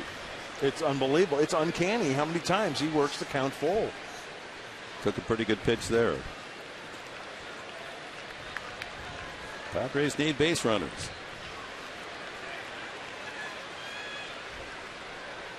Ryan Ludwig on deck. 1 out.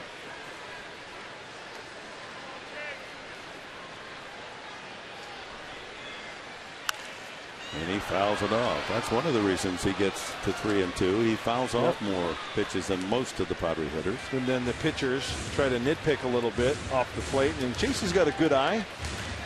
Then before you know it, it's 3-2. Now 4-0 lead.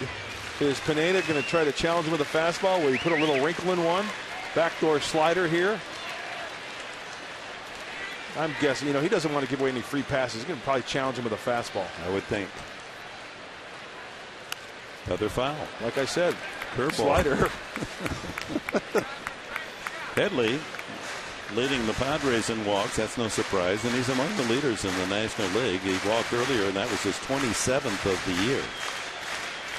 So what's that tell you? 3-2, and Pineda out of the stretch with the runner on. He throws a slider. He's got confidence in that pitch.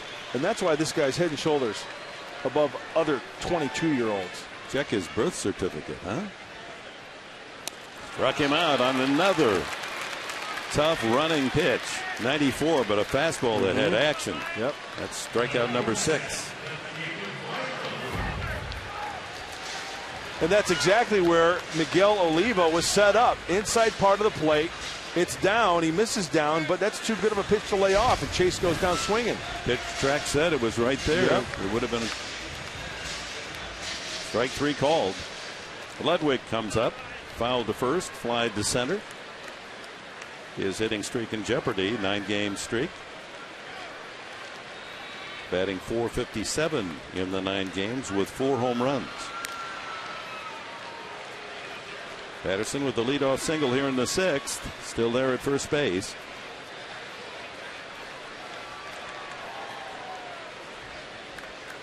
Ludwig like to tattoo one. Cut this lead in half. Give this crowd something to cheer.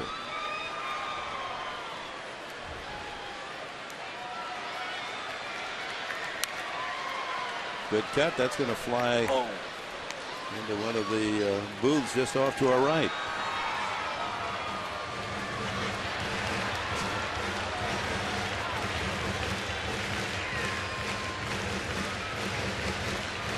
Our leaderboard tonight is brought to you by Los Primos, home of the Monster Burrito. Get your $5 meal deal for a limited time only.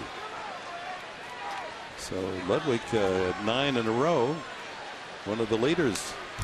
Fouls that back 0-2. Austin Jackson of Detroit, 12 straight coming into today's play. And Eric Patterson's brother in Toronto, Corey, on a streak. 11 in a row. Brandon Phillips, Cincinnati. No surprise there. And Ryan Braun of Milwaukee.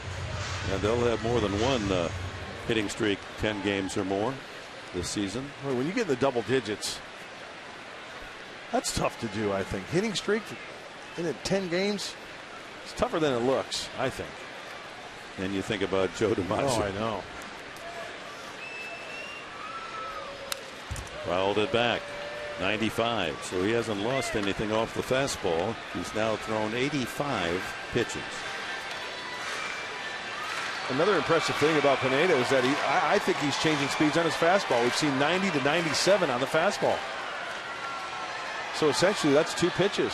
Take a little bit off, create a little bit of movement. All it takes is just a little bit.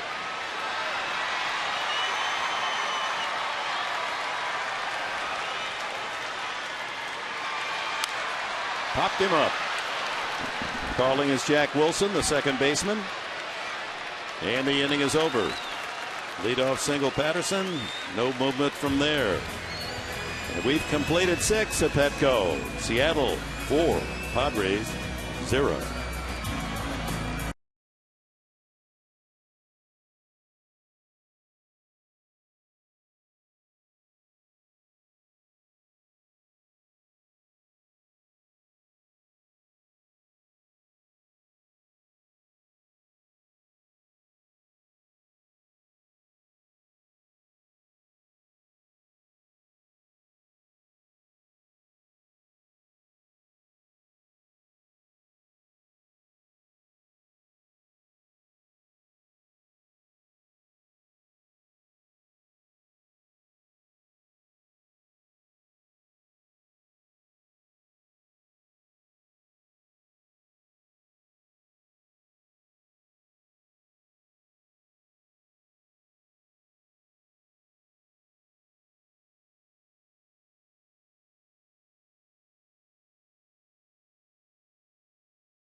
salad sandwich featuring tender chicken, apples, cranberries, lots of flavor, folks. And you get less than 8 grams of fat in that sandwich. Get it before it's gone at Subway. Eat fresh.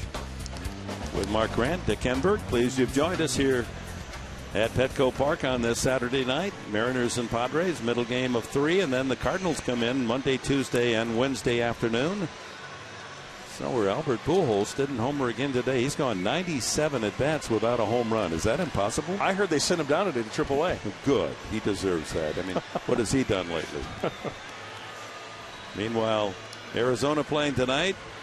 They've fallen behind Minnesota 4-1. The D-backs have won 4 in a row. San Francisco winning today. They've taken 8 straight in their home park. Man, the Padres need to get on that run, huh? Rattle off about 5 or 6 in a row. And the Mariners looking for their 5th win in their last 6 games. Smoke, Olivo, Gutierrez to bat here in the 7th against Ernesto Frieri. Third pitcher used by Bud Black tonight.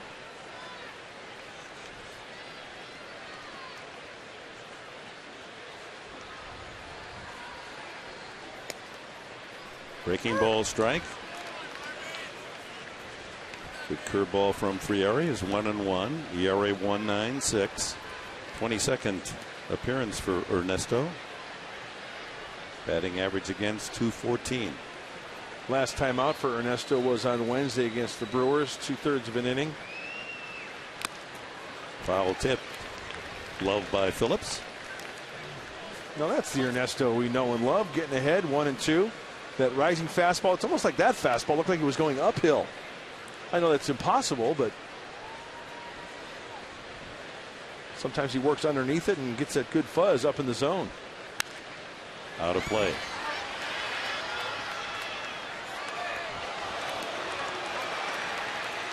Now, Smoke was highly touted, and Texas went after him in the first round of the draft 3 years ago. He was the 11th overall pick.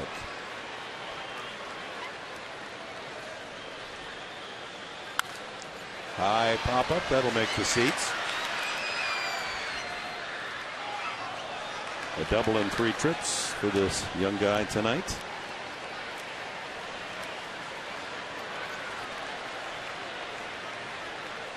Best player in the history of Goose Creek, South Carolina.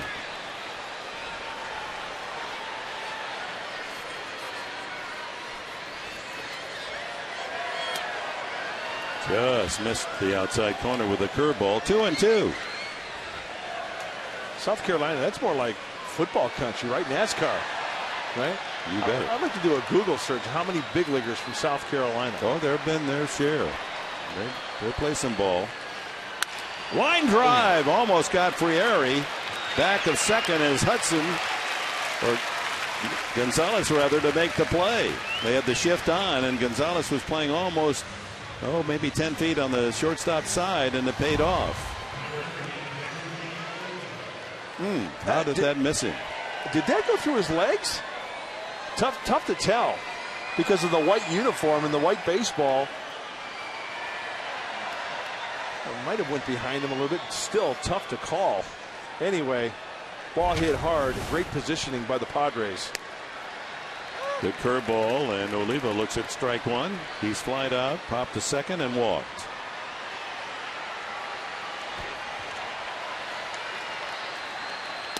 Another breaking pitch, misses, 1-1.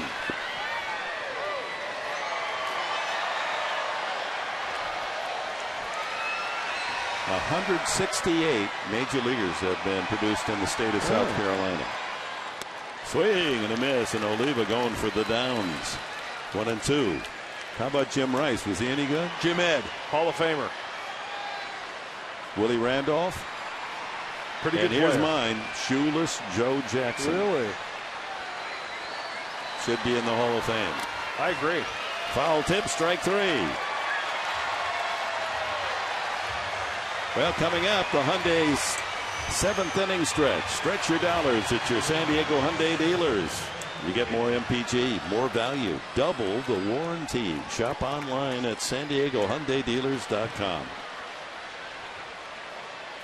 2 out here in the 7th. Mariners in front 4-0. Gutierrez singled and scored in the 2nd. Hard ground ball out to 3rd and a fly ball to left. Mariners got 2 in the 2nd off starter Clayton Richard, another in the 4th. 3-0. And an unearned run against Neshek in the last inning. Popped up behind shortstop. Gonzalez calling. And it's a 1-2-3 inning for Frieri. Stretch half of the 7th at Petco. Cameron Maben, South Carolina, and Orlando Hudson. Yeah.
Oh. Beautiful night downtown in the gas lamp, and the Mariners shutting out the Padres after 6.5, 4-0. Only 2 knocks for the Padres. Michael Pineda starting his 7th inning of work. The longest he has gone this year was back in April against the Blue Jays, 7 1/3. And look at the pitch count. Very economical for the big right-hander. We mentioned it before. Pineda, a strike thrower with all of his pitches, 86. In a darn good ratio. In fact, there was a game this year where he threw 100 pitches and 72 strikes. First pitch out of the strike zone as Hop leads it off here in the 7th with Maben and Hudson to follow. 4 runs to tie for San Diego, and swing and a miss by Hop. He's grounded out and struck out. I ran into Mr. Garfinkel, and he's going to take care of you. Really? Yeah, the massage.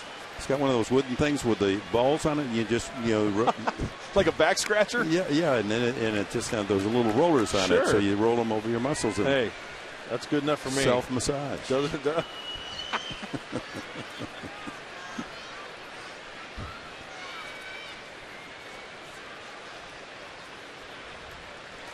Swung on and missed. Strike 3. Number 7 for Pineda.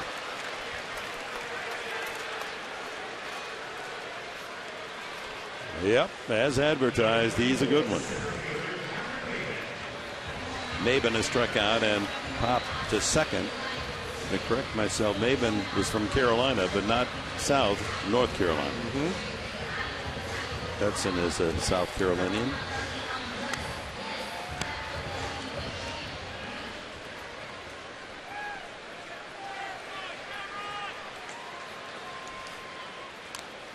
Tried to bunt his way on. The only 2 hits for the Padres tonight, a double by Hudson to left center, and the pinch single by Patterson, a line drive to right. Both well hit. But it makes you think about this Pineda, the way he's pitching. I mean, every time he takes the slab, you might be thinking, hey, he could do it. I mean, I'm talking no hit. He's got that kind of stuff.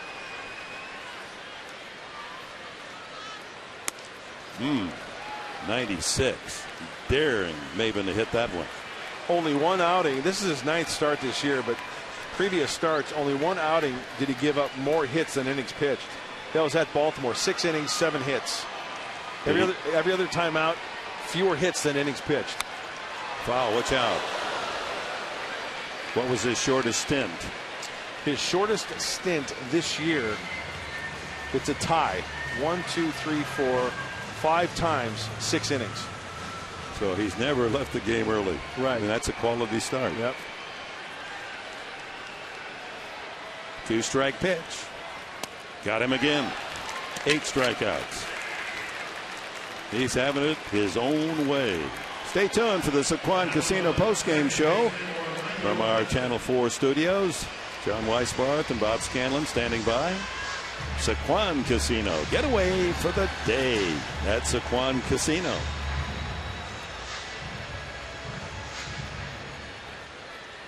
Couple of strikeouts to open the 7th inning. Orlando Hudson doubled to deep left center and a ground ball to first.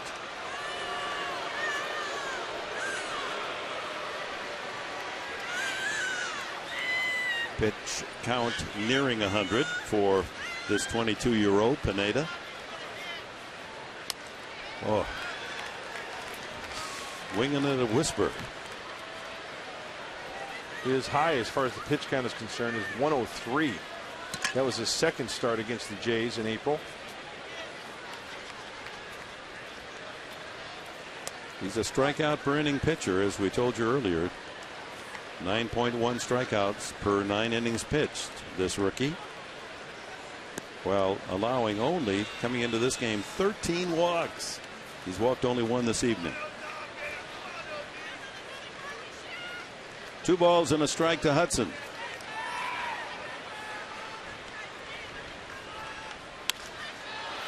Slap foul down the left field side. And Pineda's a pitch away from striking out the side.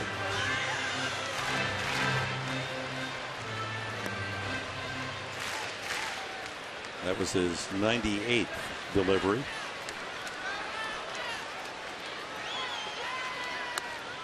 Struck him out. Pop, Maven, Hudson all hear the same cry. Strike 3, 9 in the game for Pineda.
Credit Union auto loan rates as low as 2.98% for 72 months. Call them at 877-495-1600.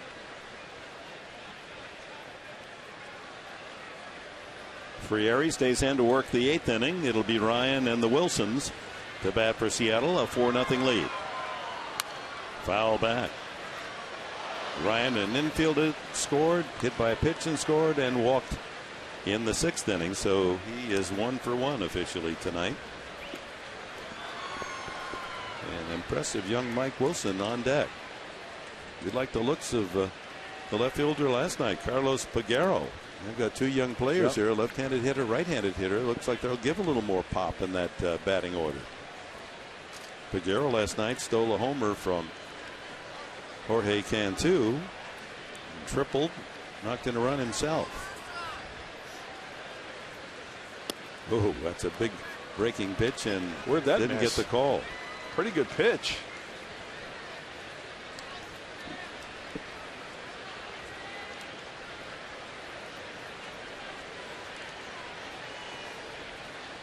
Two and one. That's on the outside corner. 92 on the fastball. Well, tomorrow we got all kinds of good things happening tomorrow as Tim Stauffer goes against Felix Hernandez, who's 4-4, reigning Cy Young champion in the American League.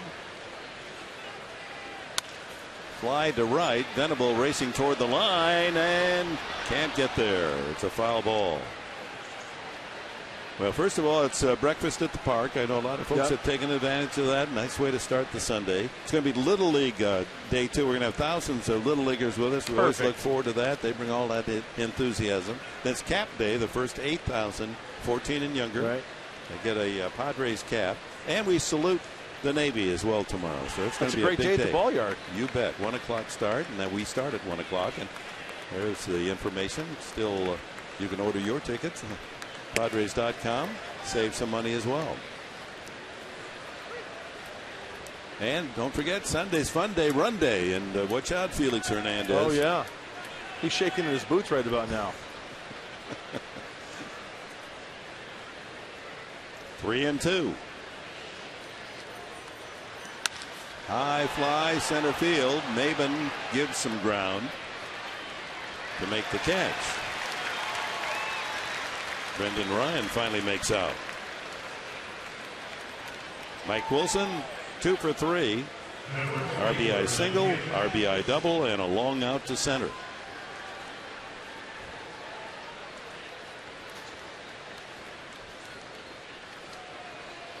Looking ahead to the Cardinal series, we'll give you the matchups. I know a lot of you like to make your ticket plans based on seeing a certain pitcher.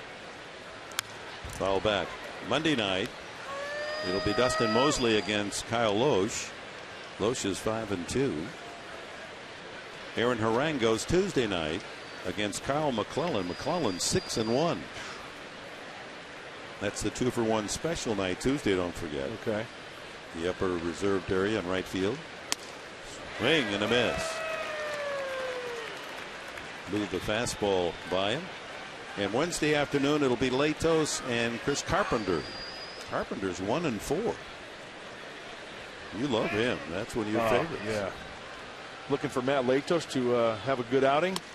Struck him out. Overpowered Wilson with fastballs. Maybe that's a clue. Second strikeout for Nesto. 2 out here in the 8th inning. Frieri has retired all 5 men that he has faced. Talk to that baseball, Matt Latos. Yeah. Tell that ball that you don't want it to be struck. You want to be the Latos of last year. It can happen. That's right. Yeah, be nice to the baseball, like Mark Fidrich. It's kind of sad. You know, you mentioned his name, the late Mark Fidrich. Yeah, I did one of his very first games in Detroit. Terrible. He was fun to watch. Well, he just won the hearts of all of baseball. And the Michiganders, of course, just loved him. He just looked like something out of Sesame Street on the mound. That's right. Jack Wilson, sacrifice fly and 2 singles, so he's got a 2-for-2 going.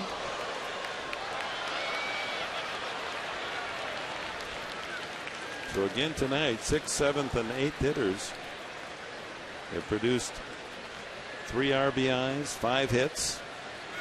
Last night they had 4 hits and 4 RBIs from the 6, 7, 8 slots, and what was considered a weak batting order. Watch out! Off the screening in front of the dugout.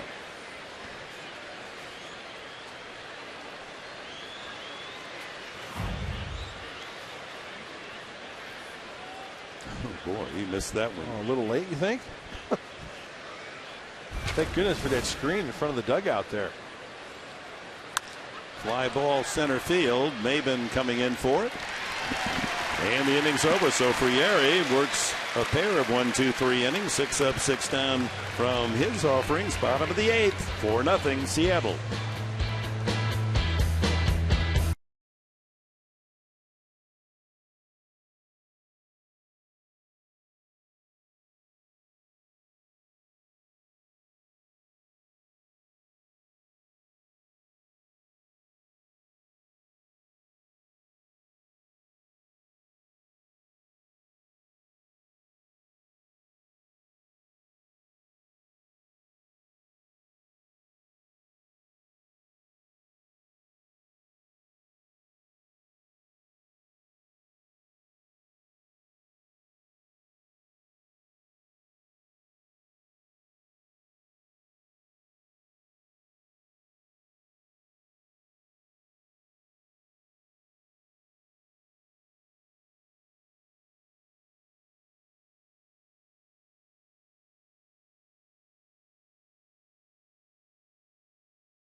The Padres with you wherever you go this year. Subscribe to MLB.tv today. See every Padres game live or on demand on your computer or favorite devices.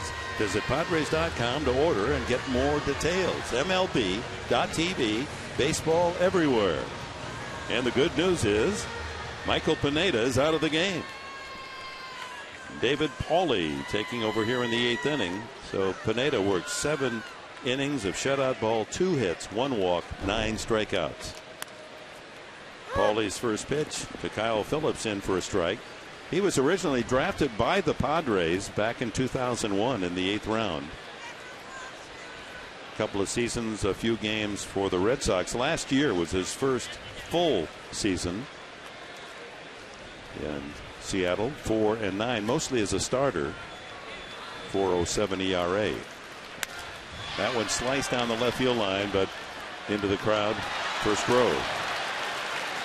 You know, usually I mention about how hitters have to turn up the dial when a reliever comes in and throws mid to upper 90s. Well, Pauly, you got to tone it down a little bit. He tops out at 90. Fastball, change, slider, and a curve. After facing Pineda. Right.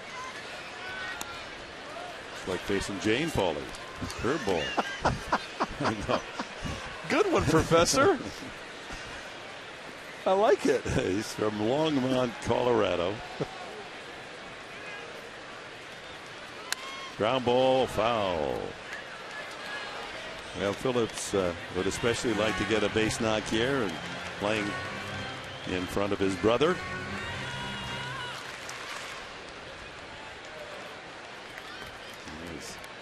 His older brother, the bullpen coach, Jason.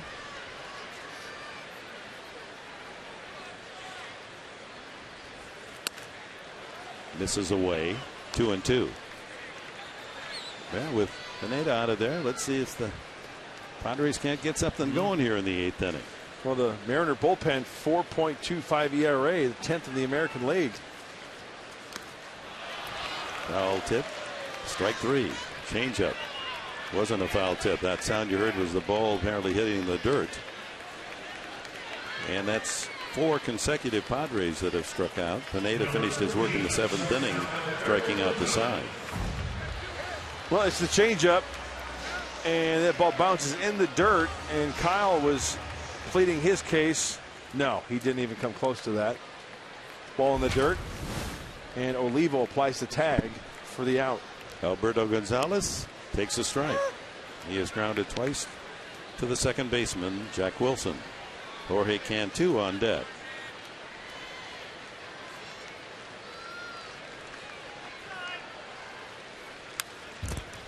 Out of play, and Paulie quickly ahead on the count, 2 strikes.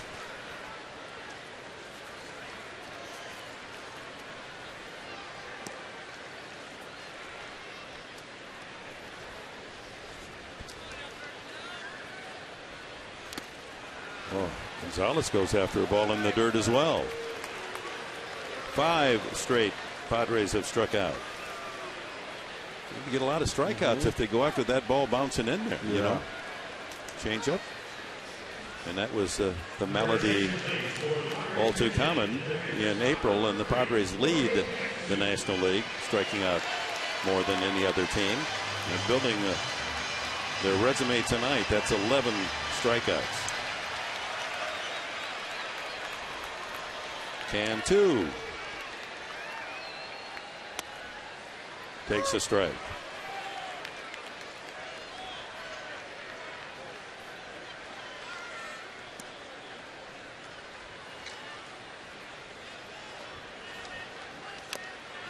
Jorge just missed his 4th home run last night.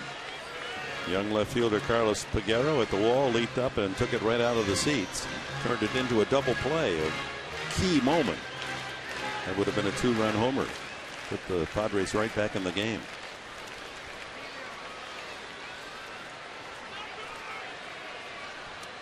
All the way to the screen. Cantu doesn't swing at the ball in the dirt.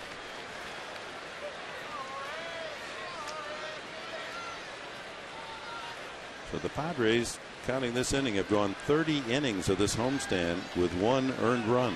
The one that won the game the other night, 1-0. Strikes out the side. 6 in a row. My oh my. 9th inning, 4-0 Seattle.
To follow Richard Neshek and Frieri. Frieri, 2 innings. Retired all 6 men, struck out a couple. Eric Quall's numbers on the year. Since there is a connection with our great city of San Diego, I would be remiss if I didn't recount this day in history, May 21st. An incredibly important day in history. Aeronautically, 1927. Charles Lindbergh landed in Paris on this May 21st. Wow. That solo flight, first ever to cross the Atlantic. 33 and a half hours. I mean, just imagine the courage and all the unknown, and for him to accomplish that. And of course, our great airport is named Lindbergh Field. He had like a ham sandwich. That was it, right? 4 sandwiches, I'm told. Got a little breezy in there, too.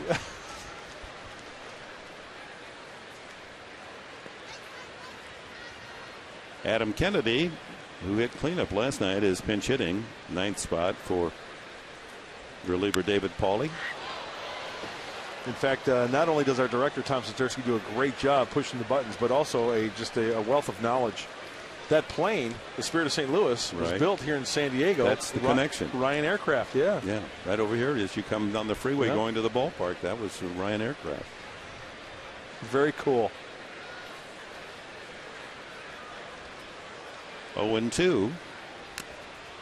And it's fouled at the plate.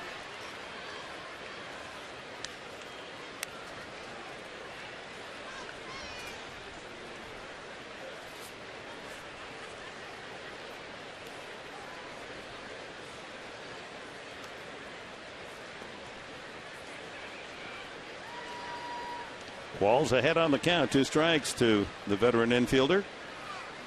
Ground ball, fair ball, and it's by the dive of Hop into the right field corner, and Kennedy breezes into second base with a pinch hit double.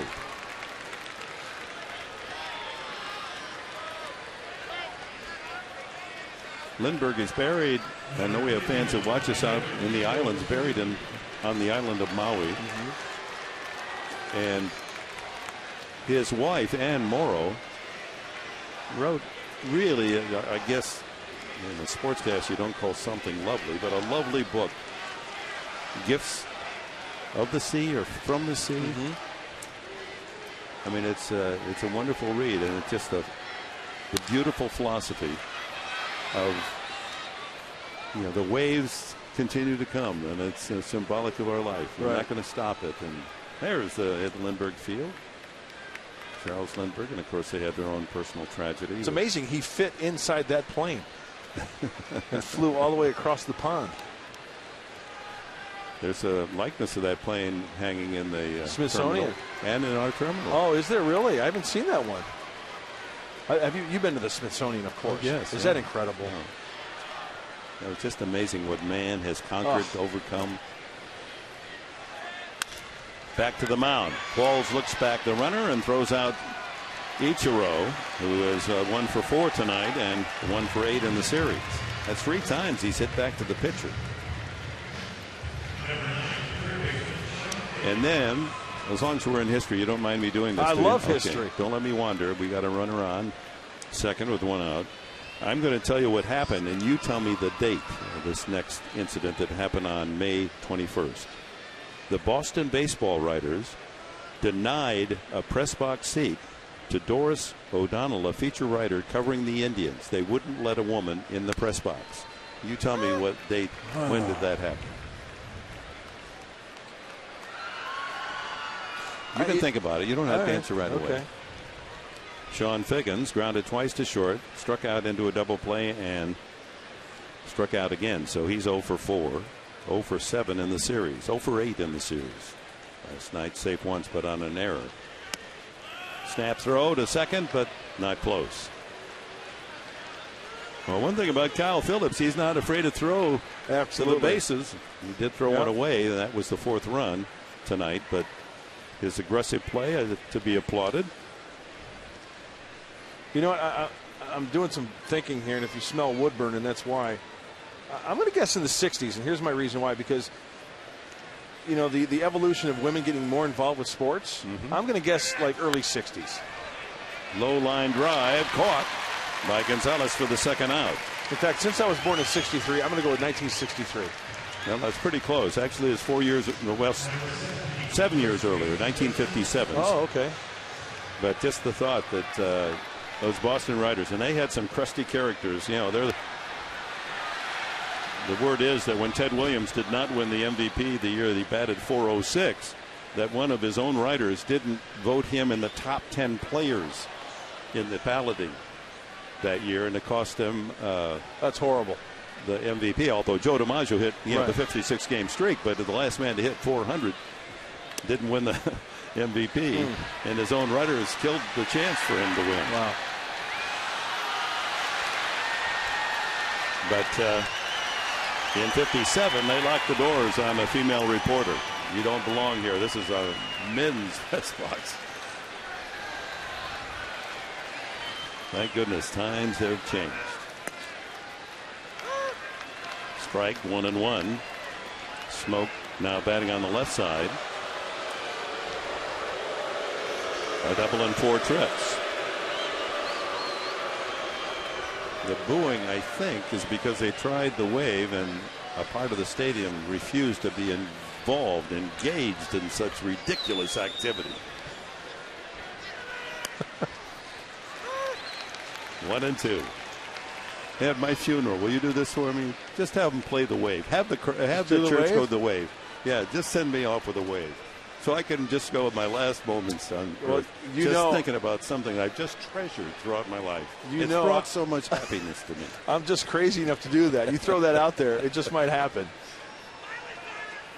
Swung out and miss, and Smoke is down on strikes, and Chad Qualls pitches out of a leadoff double by pinch hitter Kennedy. We go to the bottom of the ninth, folks. Last chance. It'll be Venable, Headley, and Ludwig hitting from the top, needing 4 to tie.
Seattle, let's go to our head of the game, brought to you by El Cajon Ford. As Tony Gwynn says, nobody beats El Cajon Ford. Shop online at elcajonford.com, and there it is, the head of the game, young Mike Wilson, a single back in the second inning that brought in Gutierrez for the first run of the game, and thus far that's been enough. They scored 2 in the inning as Jack Wilson followed with a sacrifice fly to make it 2-0. A hit batsman in the fourth, Clayton Richard on the mound, and a double by Wilson made it 3-0, and an unearned run in the sixth inning on an overthrow by catcher Kyle Phillips, trying to pick off Jack Wilson at third, and went into left field, and he scored.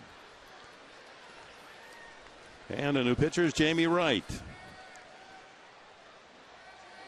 This guy is into his 19th year of professional baseball. Signed professionally with the Rockies back in 1993.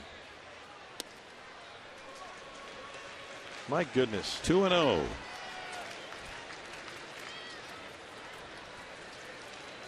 Jamie, who played at the University of California, Riverside. There's the strike, 2-1. Originally came into the professional ranks out of college, drafted by Boston, 4th round, 9 years ago. He's been around. Inside, 3-1. First came up to the big leagues in 1996 with Colorado. 3 years with Milwaukee, a year with the Cardinals, a year with the Royals, then back to Colorado for 2, San Francisco, Texas for 2, back to Kansas City, Cleveland 2010, and Seattle 2010. 3-1 foul back.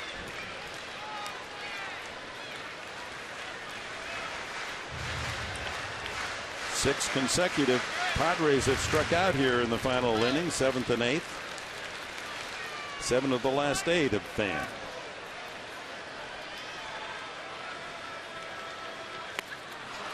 And add Venable to the list.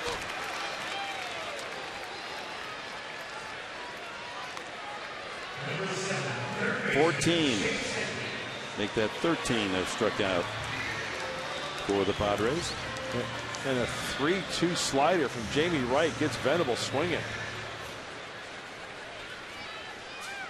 Headley has been punched out twice and walked.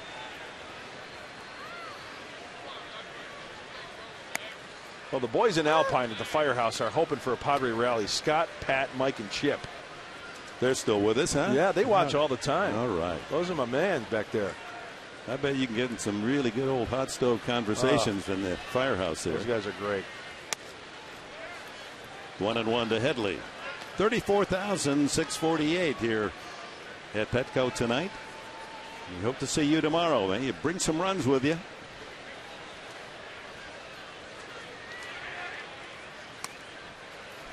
And a breaking ball hanging outside.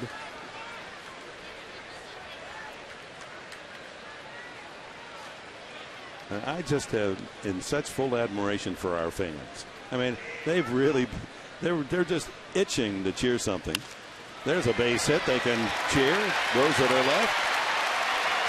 That ends the string of 7 straight strikeouts. And maybe a little derisive cheering in there too, but that's well earned. But 34,648 here. They came to root on the Padres and just haven't had much of a chance as the bats are smothered by starter Michael Pineda and thus far the relief pitchers as well, Paulie and Wright. Well, I've said all along, I think baseball is the best reality show on TV. You can't leave early. You never know what's going to happen, right? Really, 4 runs can happen. Ludwig 0 for 3. He's fouled to first, flying to center, popped to second. So he gets another chance to extend his hitting streak to 10 straight games. Ooh, did that hit him? How did it not?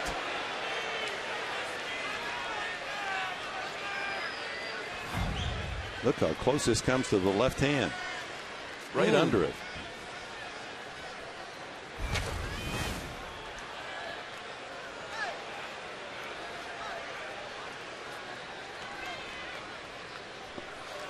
Headley with the 3rd Padre hit of the night. Hudson a double back in the 2nd against Pineda, and Patterson a pinch single to right in the 6th. Line drive, another hit. So 10 games in a row for Ludwig. That brings some hope to this crowd. 2 on, 1 out.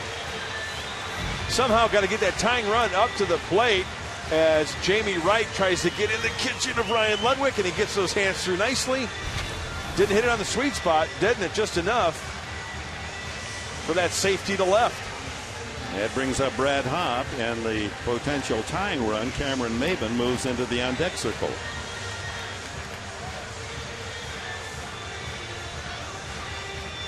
That's Brandon League. He's their closer. He warmed up last night. His service is not necessary as Chris Ray completed the work in the 9th inning, though the Padres got an unearned run. Pitching coach Carl Willis out to have a little chat with Jamie Wright. This is to give League some time to warm up as well. Absolutely. Willis talking to Wright. Jamie Wright counters by saying, "What you talking about, Willis?" Now that's from some movie or something, isn't it? Sitcom. Oh, sitcom. That's the name of the movie? Yeah, Gary Coleman was in it. Was he Willis? No, that was his brother, his older brother, I think. Okay.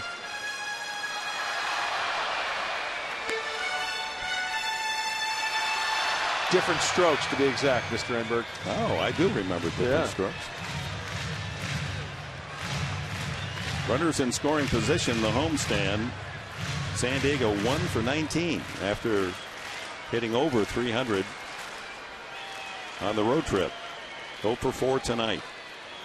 Well, here's a chance. Breakthrough. 2 on, 1 out. Hop up. He has struck out twice and grounded unassisted to the first baseman Smoke. Arizona climbing back 4-3 Minnesota now in the 8th inning in Phoenix. Slow pitch outside. Breaking ball, 1-1. If there's one thing I remember about Jamie Wright in all his years pitching, particularly with the Rockies, he would have wild spurts to where he'd walk 2 or 3, give up a base hit, walk another guy. 2-1.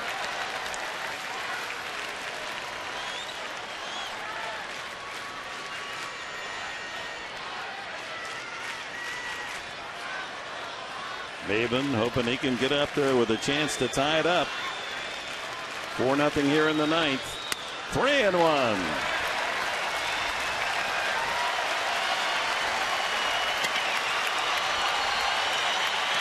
That's why it is so important for teams to stay within slam range. Hey, you never know. You'll load them up, hoping the Padres can load them up and work a little magic here in the 9th. Now 3-1. You could afford to take a pitch here. Sure. The walk is as good as a hit.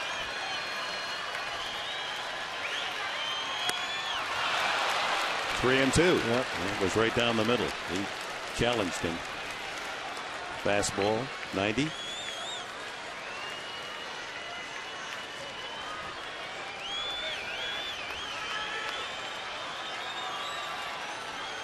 Part of the car pack, the giveaway tonight. Yep. Those flags.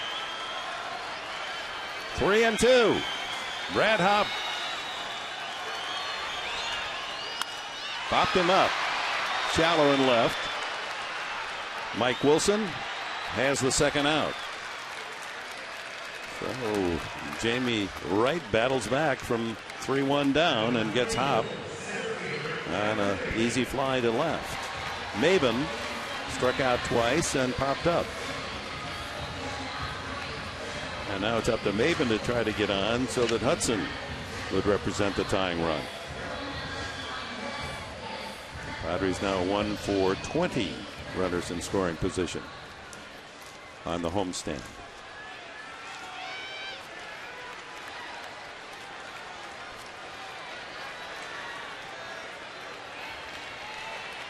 Maben was overmatched by Michael Pineda, but Pineda pretty much did that to the entire lineup. Ball 1. Slider just off the corner. Brandon League is ready. He's completed his warm-ups. He's just a spectator standing down there in the bullpen. On call.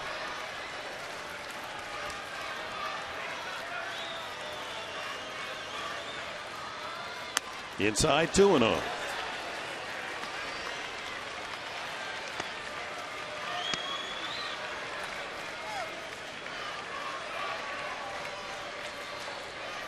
We've seen that wild streak this inning from Jamie Wright. A lot of hitters counts.